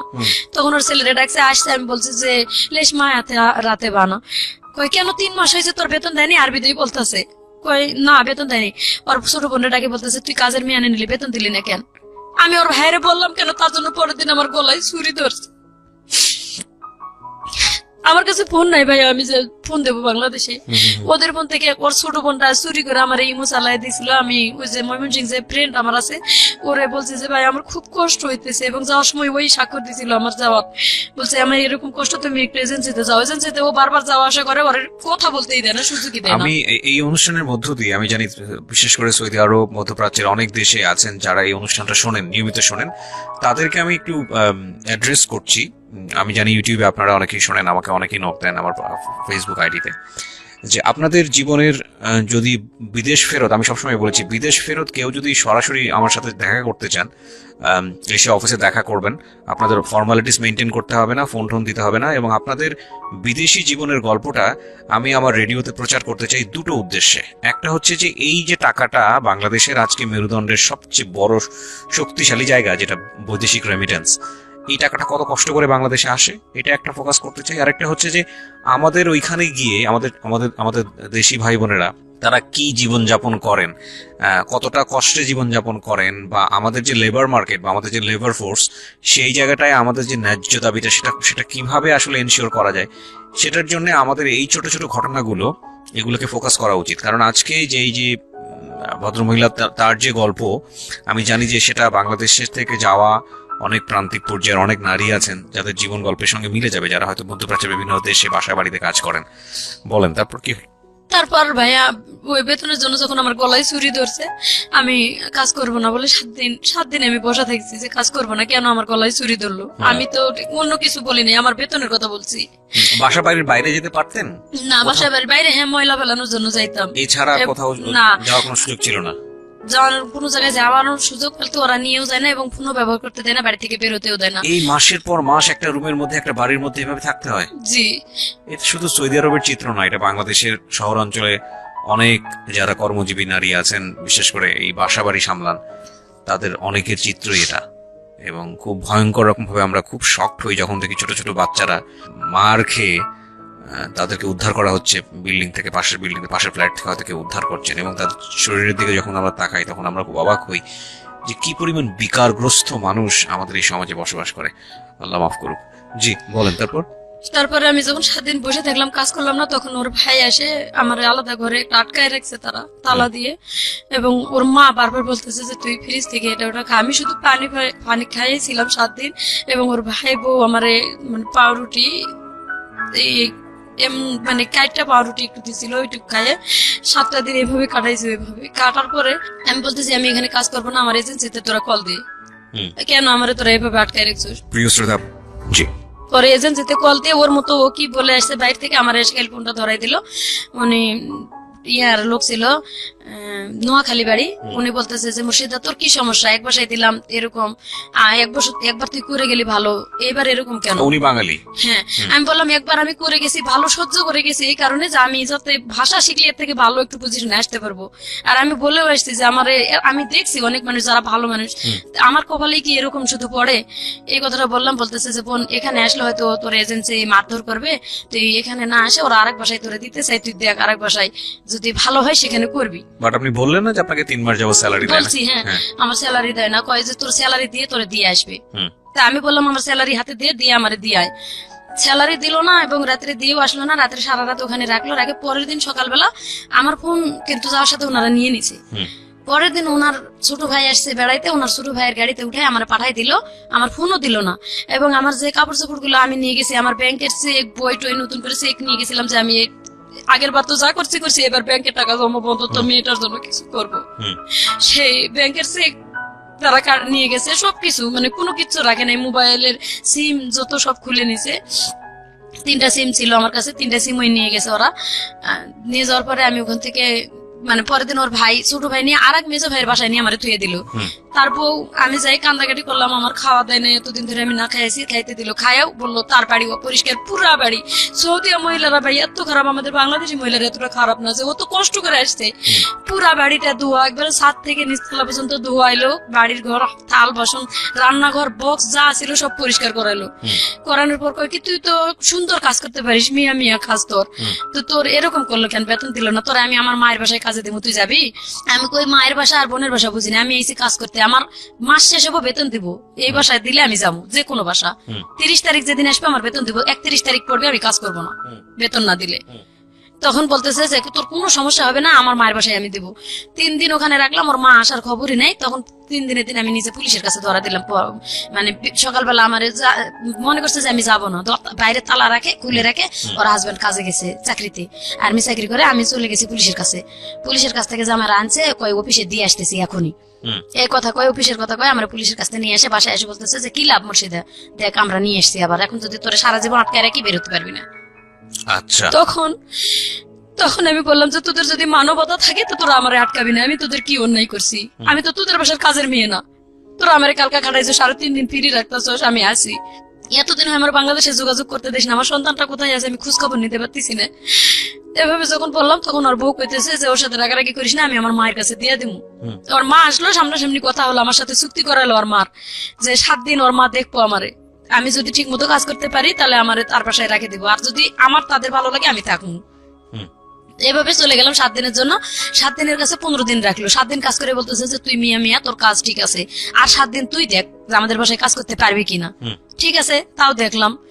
তখনও আমি বলতেছি যে আমার আগের 3 মাসের বেতনটা নিয়ে এসে দে। বলতেছে যে যদি আমরা তোর 15 দিন পর নিয়ে উকালা করে তাহলে তোর ওই বেতন এনে দিয়ে তোরে নিম। আচ্ছা 15 দিন চলে গেল, সেদিন বলতেছে যে আজকে তোর 15 দিন হয়ে গেছে, আজকে থেকে তোর বেতনের শুরু, তুই কাজ করবি, আমরা উকালা করে নিতেছি। উকালা নিতেছিস, আমার বেতন এনে দে।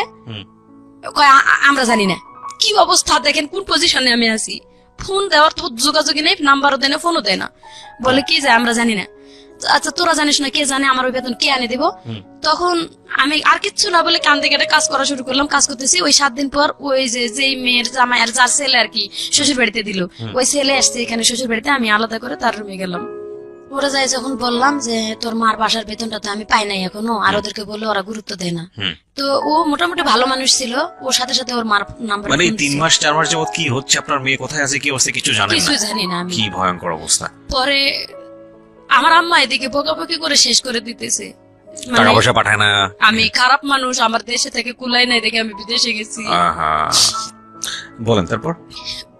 পরে ভাইয়া আমি ওনারা বলার পরে উনি ওনার ছোট ভাই চাকরি করে পুলিশের ওখানেই, ওনার ভাইয়ের ফোন দিল, দিয়ে ওনার ভাই চলে আসলো ওনার কাছে আর কি, ভাই ভাই যায় দেখা করে 2 মাসের বেতন দিল আর কি। ওনার ভাই বলতেছে আমি 2 মাসেরটা দিতেছি আর আমার ছোট বোনের কাছে 1 মাসেরটা নিতে। তো ওই 2 মাসের বেতনটা আমার আনে দিল। দেওয়ার পরে আমি বললাম যে তুই আমারে দিলে আমি কই দিমু, তুই পাঠায় দে। তো ওই আবার আমারে নিয়ে ব্যাংকে চলে গেল ওর শাশুড়ির কাছে বলে যে আমি ওরে ব্যাংকে নিয়ে গেলাম। যাওয়ার পরে ব্যাংকে পাঠাইতে পারলাম না, আবার ঘুরে আসে ওর ভাইয়ের নাম্বারে পাঠাইলো, ওর ভাই আবার ওখান থেকে পাঠাই দিছে আমার বাংলাদেশের টাকাটা, ওই 2 মাসের বেতনটা। কিন্তু তাও আমি আমার মেয়ের সাথে কথা বলতে পারলাম না। টাকাটা যে পাঠাইছে আমি শুধু ওই যে আমার ওই ফ্রেন্ড আছে ময়মন সিং, ওর ঈদের টাকাটা পাঠাইছি বিকাশে, এবং পাঠাইছি বলছি যে ভাই তুমি আমার মেয়ের খোঁজটা নিয়ে, আমার আম্মার আবার ইমো মোবাইল নাই, মানে আমার মেয়েরও নাই ছোট ইয়া মোবাইল গুলা। পরে আমি বলছি যে তুই একটু আমার মায়ের কাছে টাকাটা পাঠাইয়া বলিস আমার মায়ের দেখতে, আমি যতদূর নাইছি আমার মাইয়াটা জানি তারা না ফেলায়। ও যখন ফোন দিছে কয় তোমার মতন বন্ধু আছে যার বাপ মা লাগে না, তার তোমার কাছে যখন টাকা পয়সা পাঠায় সব টাকাই তোমার কাছে পাঠায়, তুমি সব আমাদের কাছে আসলে টাকা পয়সা দেয় না, যোগাযোগ করবে না দেখে, মানে টাকা দেবে না দেখে যোগাযোগ করে না, তাহলে তোমার সাথে কিভাবে যোগাযোগ করে? এই কথাটা বলার পরে বলছে বাড়ি থেকে বের করে দেবো। তখন ও আনে আমার মেয়েকে মাদ্রাসায় ভর্তি করে দিছে, মেয়ে মাদ্রাসায় থাকতে পারবে না। এখানে ওরা কি হয়েছে আমি ওইখানে কিছুই করতে পারতেছি না, ওইখানে আমি আমার ফোন বন্ধ। আবার গেছে এভাবে আরো 3 মাস, মানে ওই বুড়ি বাবা 3 মাসের বেতন আটকাই দিছে। আমার সুন্দর মতন বুঝাই কয় যে তোর 4 মাসের 5 মাসের বেতন একবারে পাঠাবি, তোর কাজে লাগবো। 5 মাস হয়ে গেছে বেতন দেয় না, যখন আমি কাজ বন্ধ করে আবার পুলিশের কাছে গেছি। আচ্ছা, তখন 5 মাসের বেতনও পান 5 মাসের বেতন আবার পাই নাই, মানে ওদের ওখানকার 1 মাসের আছে আর বুড়ির 4 মাসের, জি মোটে 5 মাসের বেতন হয়ে গেল। এই 5 মাসের বেতন না পাই আমি চলে গেছি যখন, তখন ওখানকার 1 মাসের বেতনটা পুলিশের কাছে থাকাকালীন আনে দিল। আচ্ছা এবং বুড়ির ছেলে আসে ওদের সামনে আমার 100 টাকা গিফট করে, এটা বাংলাদেশে 2000 টাকা হয়, গিফট করে বলতেছে তোর ফোন আজকে তোর হাতে দেবো, ওয়াইফাই দেবো, নাহলে তোর সিম কিনে দেবো আমি পার্সোনাল আলাদা করে, তুই অল টাইম বাংলাদেশে যোগাযোগ করতে পারবি, এবং আমি তোর বেতন প্রত্যেক মাসে মাসে ক্লিয়ার করে দিব। আমি কই আগের 5 মাসের বেতনটা আমারে দেও। বলতেছে যে তোর আগের 5 মাসের বেতন এই যে ওরা 1000 টাকা দিয়েছে আগের মাসেরটা ওদেরটা, আর আমি আমারটা বাসায় যাই তোরে দিতেছি সব। এ টাকা নিয়ে বাসায় গেল, বাসায় যে দোকানে নিয়ে গেল, আমার দোকান থেকে কাঁচা বাজার যা যা লাগে আমি কি কি খাবো কিনে দিল সবকিছু। জি সেদিনটা পুলিশের কাছ থেকে আর কি লিখে দিয়ে নিয়ে আসলো, নিয়ে এসে কিনে দেওয়ার পরে আমি আবার 1 মাস, ওই 3 দিন 4 দিন পর কই এই 2 দিন পরে দিতেছি, 1 দিন পরে দিতেছি, করতে করতে আবার 1 মাস কাজ করলাম ফুল তাদের বাসায়। আচ্ছা আগের ওই 1 মাসের বেতনটা আমারে দিছে, কিন্তু এটা এই বেতনটা দেওয়ার কোনো খবর নাই। এভাবে আবার ওদের 5 মাসের বেতন জমলো।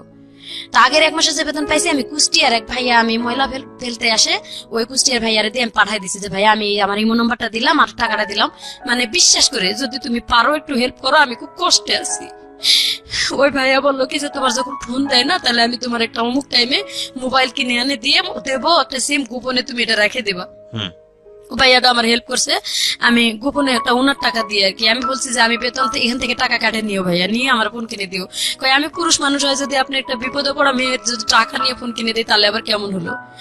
তবে ভাবি আমি একটা সিম সহ করে কিনে দিতেছি, তবে সিমটা যদি কোনো বাইসেন্স ধরা পড়ার মতন ভাব হয় সিমটা আপনি ভাঙে টয়লেটে ফেলাই দিন অথবা মুখের ভিতরে ঢুকাই রাখেন, যেহেতু ফিঙ্গার দিয়ে কিনতে হয় আমার যাতে সমস্যা না হয়। এভাবে ওনারা একটা ফোন কিনে দিল আমারে, দিয়ে ওই টাকাটা বাংলাদেশে পাঠাইছে। আমি ওই যে গোপনে এই ফোন থেকে আমি রাত্রে ঘুমাইতে গেলে ওই যে ময়মনসিংহে কল দেই, বড় ফোন থেকে ওরা কল দেয় আর আমি কন্ট্রাক্টে কথা বলি, মেয়ের খোঁজ খবর নিতেছি, মেয়ে কোথায় থাকলো, মাদ্রাসায় ভর্তি করাইছে। আমি অনেকটা হ্যাপি হলাম যে যাক মেয়েকে যখন মাদ্রাসায় ভর্তি করাইছে ও তো এখন বন্দি অবস্থায় থাকবে, আর কোনো ভয় নাই।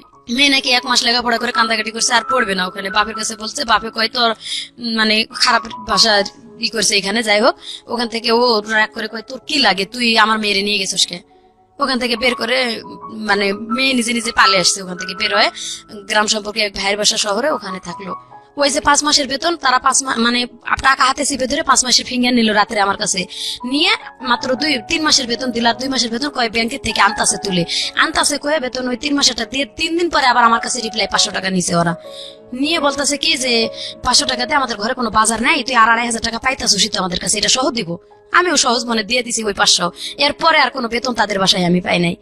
পরে মাস পর্যন্ত কাজ আরো 1 মাস কাজ করলাম, কোনো বেতন পাই নাই। আমি যে বেতনটা দিয়েছে ওরা ব্যাংকের মধ্যে পাঠায়ও নাই, আমি ওই গোপনে ওই ভাইয়েরে দিয়ে ফোন দিয়ে ভাই টাকাটা পাঠায় দেন, নাহলে ওরা আমার কাছ থেকে কোন সময় কেড়ে নেবে, ওই গোপনে আর কি ওই ভাইয়েরে দিয়ে পাঠাইছি। ওরা কোনো প্রমাণ দেখাইতে পারেনি ওখানে যে ওরা আমাদের বেতন দিছে। এভাবে আসি 1 মাস যখন পার হয়েছে দেখলাম যে ওরা ভালো না। টাকাটা পাঠাতেন কাকে? এই যে কুষ্টিয়ার এক ভাই ওখানে। বাংলাদেশে কাকে পাঠাতেন? বাংলাদেশে এই ময়মনসিংহে এক ভাই আছে। না মাধ্যম জানতে চাচ্ছি না আমি জানতে চাচ্ছি টাকাটা আপনি পাঠাচ্ছেন কাকে? এটা আমার ফ্রেন্ড, বললাম যে প্রথম বাংলাদেশ থেকে যাওয়ার সময় যে আমার হেল্প করলো। টাকাটা কি তার কাছে থাকতো? বাংলাদেশে আসলে আপনাকে দিবে এরকম কোনো কিছু? সে আমার মেয়েকে চালাইতেছে এখান থেকে দিয়ে, এবং তার কাছে মোটামুটি এখন বর্তমান 50-60 হাজার টাকা ক্যাশ আমার আছে। আচ্ছা এইটুকুই আর কি, 50-60 হাজার টাকা যা আছে ও খাবে না ভাই, আমি জানি। মানে কিছু কিছু মানুষকে মানে অবিশ্বাস করা যায় না। তো আমার এখনো বলছে যে টাকাটা দিচ্ছি, কিন্তু দিলে তো আমি নিজে থাকার জায়গায় পাচ্ছি না এখন। তো যাই হোক, পরে ওইখান থেকে যখন পলায় আবার পুলিশ না, আমি বেতনের জন্য ঝগড়া করলাম যে আমি আর কাজ করবো না। যখনই কাজ করবো না এই কথাটা বলা মাত্র আমার মায়েরা আটকায় দিয়ে ঘরের মধ্যে তারা মোবাইল টোবাইল কাড়ে নিয়ে গেল, যাতে পুলিশের কাছে আমি কল না দিতে পারি। 3 দিন পর্যন্ত আমার কোনো খোঁজ খবর করলো না ওই রুমের ভিতরে। আমি খাই থাকলাম না মরে গেলাম না বাঁচে থাকলাম। চাবি আমার কাছে ছিল ভাইয়া, চাবিটা রাখে আমি মানে ধৈর্য ধরছিলাম যে ওরা মনে বেতন যেহেতু এতদিনের এটা মনে হয় দেবে করে। 3 দিনের পর আমি এরা ক্ষুধার জ্বালা সহ্য করতে না পারে নামাজ পড়ার জন্য আমার ঘরটা ওরা খুলে দেয় না। 3 দিন প্রসাব পায়খানা আমি ঘরের মধ্যে পলিথিনে করে পেঁচায় রাখছিলাম। 3 দিনের দিন মঙ্গলবারে রাত্রে ওরা আটকে রেখেছে, মঙ্গলবার গেছে, বুধবার গেছে, বৃহস্পতিবারে ভোরবেলা আমি ওয়ালের উপর দিয়ে ঘরের তালা খুলে ওয়ালের উপর ওয়াল টেপকায় পুলিশের কাছে গেছি। ওখান থেকে পুলিশরা 4 দিন পর্যন্ত তাদের কাছে রাখে, ওদেরকে ফোন দিয়ে ডাকে, ওরা আসে না, বলে টিকিট কেটে আসতেছি পাঠায় দিব, এই সেই ভেজাল করে দেয় না। লাস্টে পুলিশ এখানে একটা বড় সফরখানা আছে আর ওখানে আমাদের দিয়ে দিল যে 7 দিনের মধ্যে তোর টাকা পয়সা দিয়ে তোর সফর দিয়ে দিবে। 7 দিন পরে মোবাইল 2টা দিয়ে গেছে, কিন্তু আমার বেতন দেয় না ভাইয়া। পরে মোবাইল দিছে, মোবাইল ওরা নিয়ে ঢুকাই রাখছে এবং আমাদেরকে একটা বাড়ির মতো আছে, ওইখানে আমার মতন আরো অসহায় 55 জন মহিলা, মানে আগে থেকে 60 জন 70 জন আসতেছে যাইতেছে এভাবে 5 মাস আমি ওখানে কষ্ট করে আসলাম। ওখানে আসে দেখলাম আরো দুর্দশা অবস্থা। আরো যত মহিলারা আছে তারা 8 মাস 9 মাস ধরে আছে এবং তারা 2 বছর কন্ট্রাক্ট শেষ করছে, ওদের বেতন দেয় নাই। 3 বছর 2 বছর যখন শেষ হয়েছে দেয় নাই, তখন আরো 1 বছর কাজ করছে একজন 55 বছর মহিলা, ওনার বাড়ি বগুড়া। ওই খালা এখন ওখানে বর্তমান 7 মাস পার হয়ে গেছে, 8 মাসে পড়ে গেছে এবং বাংলাদেশে কোনো যোগাযোগই করতে পারে নাই। এই আমি আসার 1 সপ্তাহ আগে ওদের সাথে ঝগড়া করে আর কি দেয় 2 মিনিট 1 মিনিট একটু কল দিয়ে যে আমরা ভালো একখানে আছি, বেশি কথা বলতে দেয় না, 2-4টা কথা বলে যাতে কাটে দেয় যে আমরা ভালো আছি, এইটুকুই মাত্র যোগাযোগ। ওখানে আমি চলে আসছি কিন্তু অনেক মহিলা অনেক কষ্টে আছে। আমি এইটুকু বলতে চাই যে আমার যা কষ্ট হয়েছে, আমি চাই না যে ওই ধরনের কষ্ট আরো মানুষ করুক। যদি কেউ নিজের পেটের দায়ে সৌদি যায়, সবাই যে খারাপ এটা আমি বলবো না ভাইয়া, কারো রিজিকটা আমি মারবো না। আছে কিছু মানুষ ভালো, কিন্তু যখনই দেখবে যে মালিক ভালো না, 1 মাসের বেতন দিচ্ছে না, তারা পুলিশের কাছে ধরা দিয়ে চলে আসুক। আমি আপনার লিসেনারদেরকে এটা বলতে চাই যে যদি মানে কেউ অসহায় হয়ে যাইতে চায়, যাক 1 মাস ট্রাই করার পরে তারা যেন পুলিশে ধরা দেয় এবং বলে যে আমি বেতন কিচ্ছু নিব না, আমার বাংলাদেশে পাঠাই দেন। যখনই বেতনের দাবি করতে গেছি আমার 5 মাস রাখছে, ওই বেতনও দেয় না এবং 5 মাস আমি ওখানে না খাই কষ্ট করে থাকলাম। এমনকি আমাদেরকে ব্লেন্ডার করে কাঁচা মরিচ আর কাঁচা টমেটো ব্লেন্ডার করে সাদা ভাতের লগে খাইতে দেয়, একবার করে ভাত দেয়, একটা করে স্যান্ডউইচ দেয়, পাউরুটি সকালবেলা, রাত্রে একটা করে রুটি সিদ্ধ ডালের লগে। এভাবে ভাই ওখানে খায় থাকা যায়। তারপরে আপনি দেশে আসলেন কিভাবে? আমি দাবি ছেড়ে দিলাম যে আমি বেতন নেব না, আমি কিয়ামতের দিন যদি বেতন পাই থাকি কিয়ামতের দিন নেবো, ওইভাবে ছাড়ে দিয়ে চলে আসছি। যখন না করছি তারও 2 মাস পরে আমারে পাঠাইছে, বেতন নিব না করার পরে 2 মাস পরে আমারে পাঠাইছে বাংলাদেশে। এবং বাংলাদেশে আসছি আমি তো আমার ফ্যামিলিতে, আমার মেয়ের তো আগেই বার করে দিয়েছে তারা বাড়ি থেকে। যোগাযোগ করতেছি, কথাবার্তা মায়ের সাথে বললাম, ঘুরে ফিরে কয় আমি নিজেই চলতে পারি না, তোমার সন্তানে কিভাবে চালাবো, তারে কিভাবে, আমি ঘুরে ফিরে ওই আগের কথাই। তো সন্তানটা আসছিল আমার এখানে, ভাগ্নির বাড়িতে ছিল, বোনের মেয়ে। আমি আসবো শুনে মানুষের বাড়িতে ছিল, খালাতো বোনের বাসায়, তারও আমি টাকা পয়সা দিতে পারি নাই, দেই নাই এখনো। আমি বর্তমানে অসহায় অবস্থায় আছি। আমার ওই যে ওইখানে খালা ছিল, উনি আগেই আসছে, উনি আর কি আমার মেয়ের ভাগ্নির বাসাতে নিয়ে ওনার বাসায় রাখছিল। বলছিলাম যে খালা তুমি একটু পারলে আমার মেয়েটারে দেখো, তার কারণ মেয়েটা এখন উপযুক্ত হয়েছে। যদি এখন একটা অ্যাক্সিডেন্ট কিছু হয়ে যায় তাহলে লাইফটা নষ্ট হবে। আমি চাই না মেয়েটার লাইফটা নষ্ট হোক। আমি মানে বড় করছি মেয়েটারে, একটু হাতে পায়ে বড় করতে পারছি কিন্তু লেখাপড়া করাইতে পারলাম না। আর এখন আমার নিজেরই থাকার জায়গা নাই, উপযুক্ত মেয়ে নিয়ে আমি কোথায় দৌড়াদৌড়ি করবো? আমার আসলে বলার কিছু নাই। আজকে আমি একটা জিনিস বলি আপনাদেরকে, প্রিয় শ্রোতা, অনুষ্ঠানটা আনইন্টারাপ্টেড শুনেছি, শুধু বিরতি নিয়েছি, বিরতি থেকে ফিরে এসেছি। এই মানুষগুলা খুব ভালো লাগে, মানে যখন আসে আমার কাছে এসে বলে যে ভাইয়া আপনাকে খুঁজতেছিলাম, কিছু গল্প বলার জন্য আসছি, আপনাকে দেখে মনটা ভালো হয়ে গেছে। আমি জানি না কেন তারা আমাকে এতটা মানে আস্থার জায়গায় মনে করেন। তবে এটা ঠিক যে লাস্ট 8 বছরে আমি রেডিওতে যে ধরনের শো করেছি, শুধু এই ধরনের মানুষদেরকে নিয়েই করেছি। শুধু বলবো ম্যাক্সিমাম টাইপই আসলে এই প্রান্তিক পর্যায়ের মানুষ, যাদের আসলে সেভাবে ভয়েস রেজ করার জন্য বাংলাদেশের মিডিয়া আসলে খুব একটা কাজ করে না তাদেরকে নিয়ে। একবার প্রান্তিক পর্যায়ের মানুষ, এই ধরনের এই মানুষটা গ্রামে গঞ্জে একেবারে নিদেন পক্ষে খেটে খাওয়া একটা মানুষ, এবং এই মানুষটার জীবনে যে ঘটনাগুলো ঘটে গেছে এগুলো কোন কাব্যে এসছে, কোন উপন্যাসে এসছে, কোন কবিতায় এসছে বা কোথায় এসছে বলেন? আপনি যদি ঘাটেন তাহলে এই মানুষগুলোর চিহ্ন, এই মানুষগুলোকে নিয়ে কথাবার্তা বা আমাদের সাহিত্য সংস্কৃতির জায়গাটাতে বা আমরা অন্যান্য জায়গাতেও যদি বলি, কোয়ান্টিটির দিক থেকে বাংলাদেশে অধিকাংশ মানুষই হয়তো এরকম, কিন্তু তারা আমাদের সংস্কৃতি নমিনেট করতে পারে না তাদের ইকোনমিক কন্ডিশনের কারণে। যাই হোক, এগুলো আসলে উচ্চমার্গীয় কথাবার্তা আমি বললে হয়তো অনেকেই বুঝতে পারবে না। আমি বরং সহজ করে কথাটা বলতে চাই যে তাদের আসলে এক্সেস নাই, তাদের ইনফরমেশনের এক্সেস নাই, তাদের মিডিয়া এক্সেস নাই, এবং বুভুক্ষ নাঙ্গা এভরি টাইম ফাইট করে যাওয়া মানুষ। দিন শেষে 2 বেলা 2 মুঠো আহার এবং কোন রকম মাথা গোঁজার ঠাই, এটার জন্যই সারা জীবন যুদ্ধ করে যাওয়া। এর মধ্যে সাহিত্য বলেন, সংস্কৃতি বলেন বা যেটাই বলেন না কেন, সেসবের জায়গা আসলে কোথায় আছে বলেন? তো সেই জায়গাটা থেকে আমি শুধু একটা কথাই বলতে পারি আজকের এই জীবন গল্প শুনে। মেসেজ যদি আপনি নিতে চান, সেই অর্থে মেসেজ হয়তো বিদেশের পার্টটাতে আপনি পাবেন, কিন্তু এছাড়া মেসেজ নাই। এটা একটা দুঃখ গাথার গল্প, কারণ আগাগোড়াই শুধু চরম পর্যায়ের বলা যেতে পারে যুদ্ধ বিধ্বস্ত একটা মানুষ, নিজের পরিবার নির্যাতিত, এরপরে স্বামীর পরিবারে নির্যাতিত, নিজের সন্তানকে বিয়ে দিয়েছে, সেখানেও কষ্ট পেয়েছে, এবং তারপরও মার কিছু স্বকীয় সত্তা থাকে সারা জীবন জুড়েই, সেটা সত্য। আর বাঙালি নারীর মা সত্তাটা আমি মনে করি এটা বেস্ট মা সত্তা, এবং এটা সারা দুনিয়ার মধ্যেই বেস্ট। কারণ বাঙালি নারীরা যারা মা হন তারা আর যাই হোক নিজের সন্তানের জন্য সবকিছু করতে পারেন। তো উনি ওনার ছোট বাচ্চাটাকে নিয়ে আমাদের স্টুডিওতে এসছেন, আমি দেখলাম উনি বাইরে বসে আছে। তো এটা আসলে মার একটা অনেক বড় কনসার্ন যে সন্তানটাকে যে কোনো ভাবেই হোক একটা ভালো জায়গায় অন্তত তার ব্যবস্থাটুকু করা। আমি বিশ্বাস করি প্রতিটি মানুষের সাথেই আল্লাহ আছেন, এবং প্রতিটি মানুষই যোগ্যতমভাবে বেঁচে থাকার জন্য লড়াই করে যাচ্ছেন, সুতরাং তিনি নিশ্চয়ই মুখ তুলে চাইবেন। কিন্তু আমাদের সামাজিক দায়বদ্ধতার জায়গাটা থেকে শুধু এতটুকুই বলার আছে, আজকের এই গল্পটা শুনে দুটো জিনিস হতে পারে। একটা হচ্ছে যে যারা মন খারাপ করে থাকেন, যারা মনে করেন ভালো নেই, তারা যারা অন্তত একটা ঘর আছে, মাথা গোজার ঠাঁই আছে, বিপদে পড়লে হাত বাড়িয়ে দেওয়ার জন্য কিছু মানুষ আছে, তারা অন্তত এই মানুষটার চেয়ে ভালো আছেন। সুতরাং আপনি ভালো আছেন, প্রথম কথা হচ্ছে এটা। আর দ্বিতীয়ত যেটা বিদেশ যাওয়ার ব্যাপারে, এটাই শুধু ফার্স্ট কেস না। আমি আমার জীবন গল্পে এর আগেও অনেক একটা কেস এনেছিলাম। বুঝে না বুঝে আমাদের দেশের মেয়েরা কিংবা যারা বিদেশে কাজ করতে যান তারা অনেকেই ভুল পথে পা বাড়ান এবং তারপরে তারা ভিকটিম হন। আমি অবশ্যই আপনাদেরকে ইন্সপায়ার করি বিদেশে যাওয়ার জন্য, বৈদেশিক মুদ্রা আনার জন্য। এটা আপনার লাভ, দেশের লাভ, কিন্তু নিজের জীবনের ঝুঁকি নিয়ে নয়, অবৈধভাবে নয়। এবং বাংলাদেশ সরকার যে নীতিমালা করেছে, বাংলাদেশ সরকার যেভাবে যেতে বলেছে, সেটাই চেষ্টা করা উচিত। যদি হ্যাসল পোহাতেই হয়, যদি বৈধ উপায়ে গিয়ে যদি আপনার হ্যাসল পোহাতেই হয়, তাহলে আপনি বাংলাদেশে বসেই সেটা পোহান। যদি নিয়ম নীতি পালন করে আপনাকে বিদেশ যেতে হলে অনেক কাঠখড় পোড়াতে হয়, তাহলে আপনি বাংলাদেশে বসেই সেটা করেন। সেটাই কি ভালো না যে আপনি একটা অবৈধভাবে বা অন্য কোনো পথে আপনি বিদেশে গেলেন, যাওয়ার পরে আপনি দেখলেন যে আপনি একটা মহাসাগরের মধ্যে পড়ে গেছেন এবং খড়কুটো ধরে বাঁচার উপায় নাই।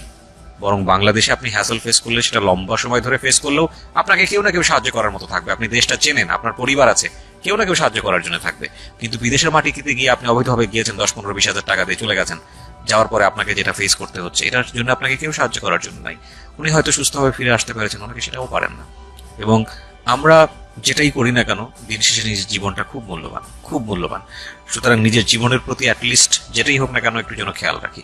এবং প্রিয় শ্রোতা, আমি জানি আমাদের আজকের এই জীবন গল্প হয়তো কোনো কোনো মানুষকে রিথিঙ্ক করার চেষ্টা করবে, তবে এটা ঠিক যারা আপনার প্রতিবেশী এরকম আছে, দৈন্যদশার মধ্যে আছে, নিদারুণ অবস্থার মধ্যে আছে, তারা যদি মনে করেন এরকম একটা ভুল সিদ্ধান্ত নিতে যাচ্ছে, যারা জীবন গল্প শুনলেন তাদেরকে অন্তত আপনারা সঠিক সিদ্ধান্ত নেবার জন্য সহায়তা করবেন।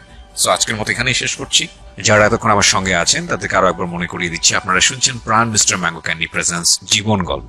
ভালো থাকুন সবাই, এবং আমাদের এই বোনটি যিনি এসেছিলেন জীবন গল্পে, তার জন্য অনেক অনেক শুভকামনা থাকছে।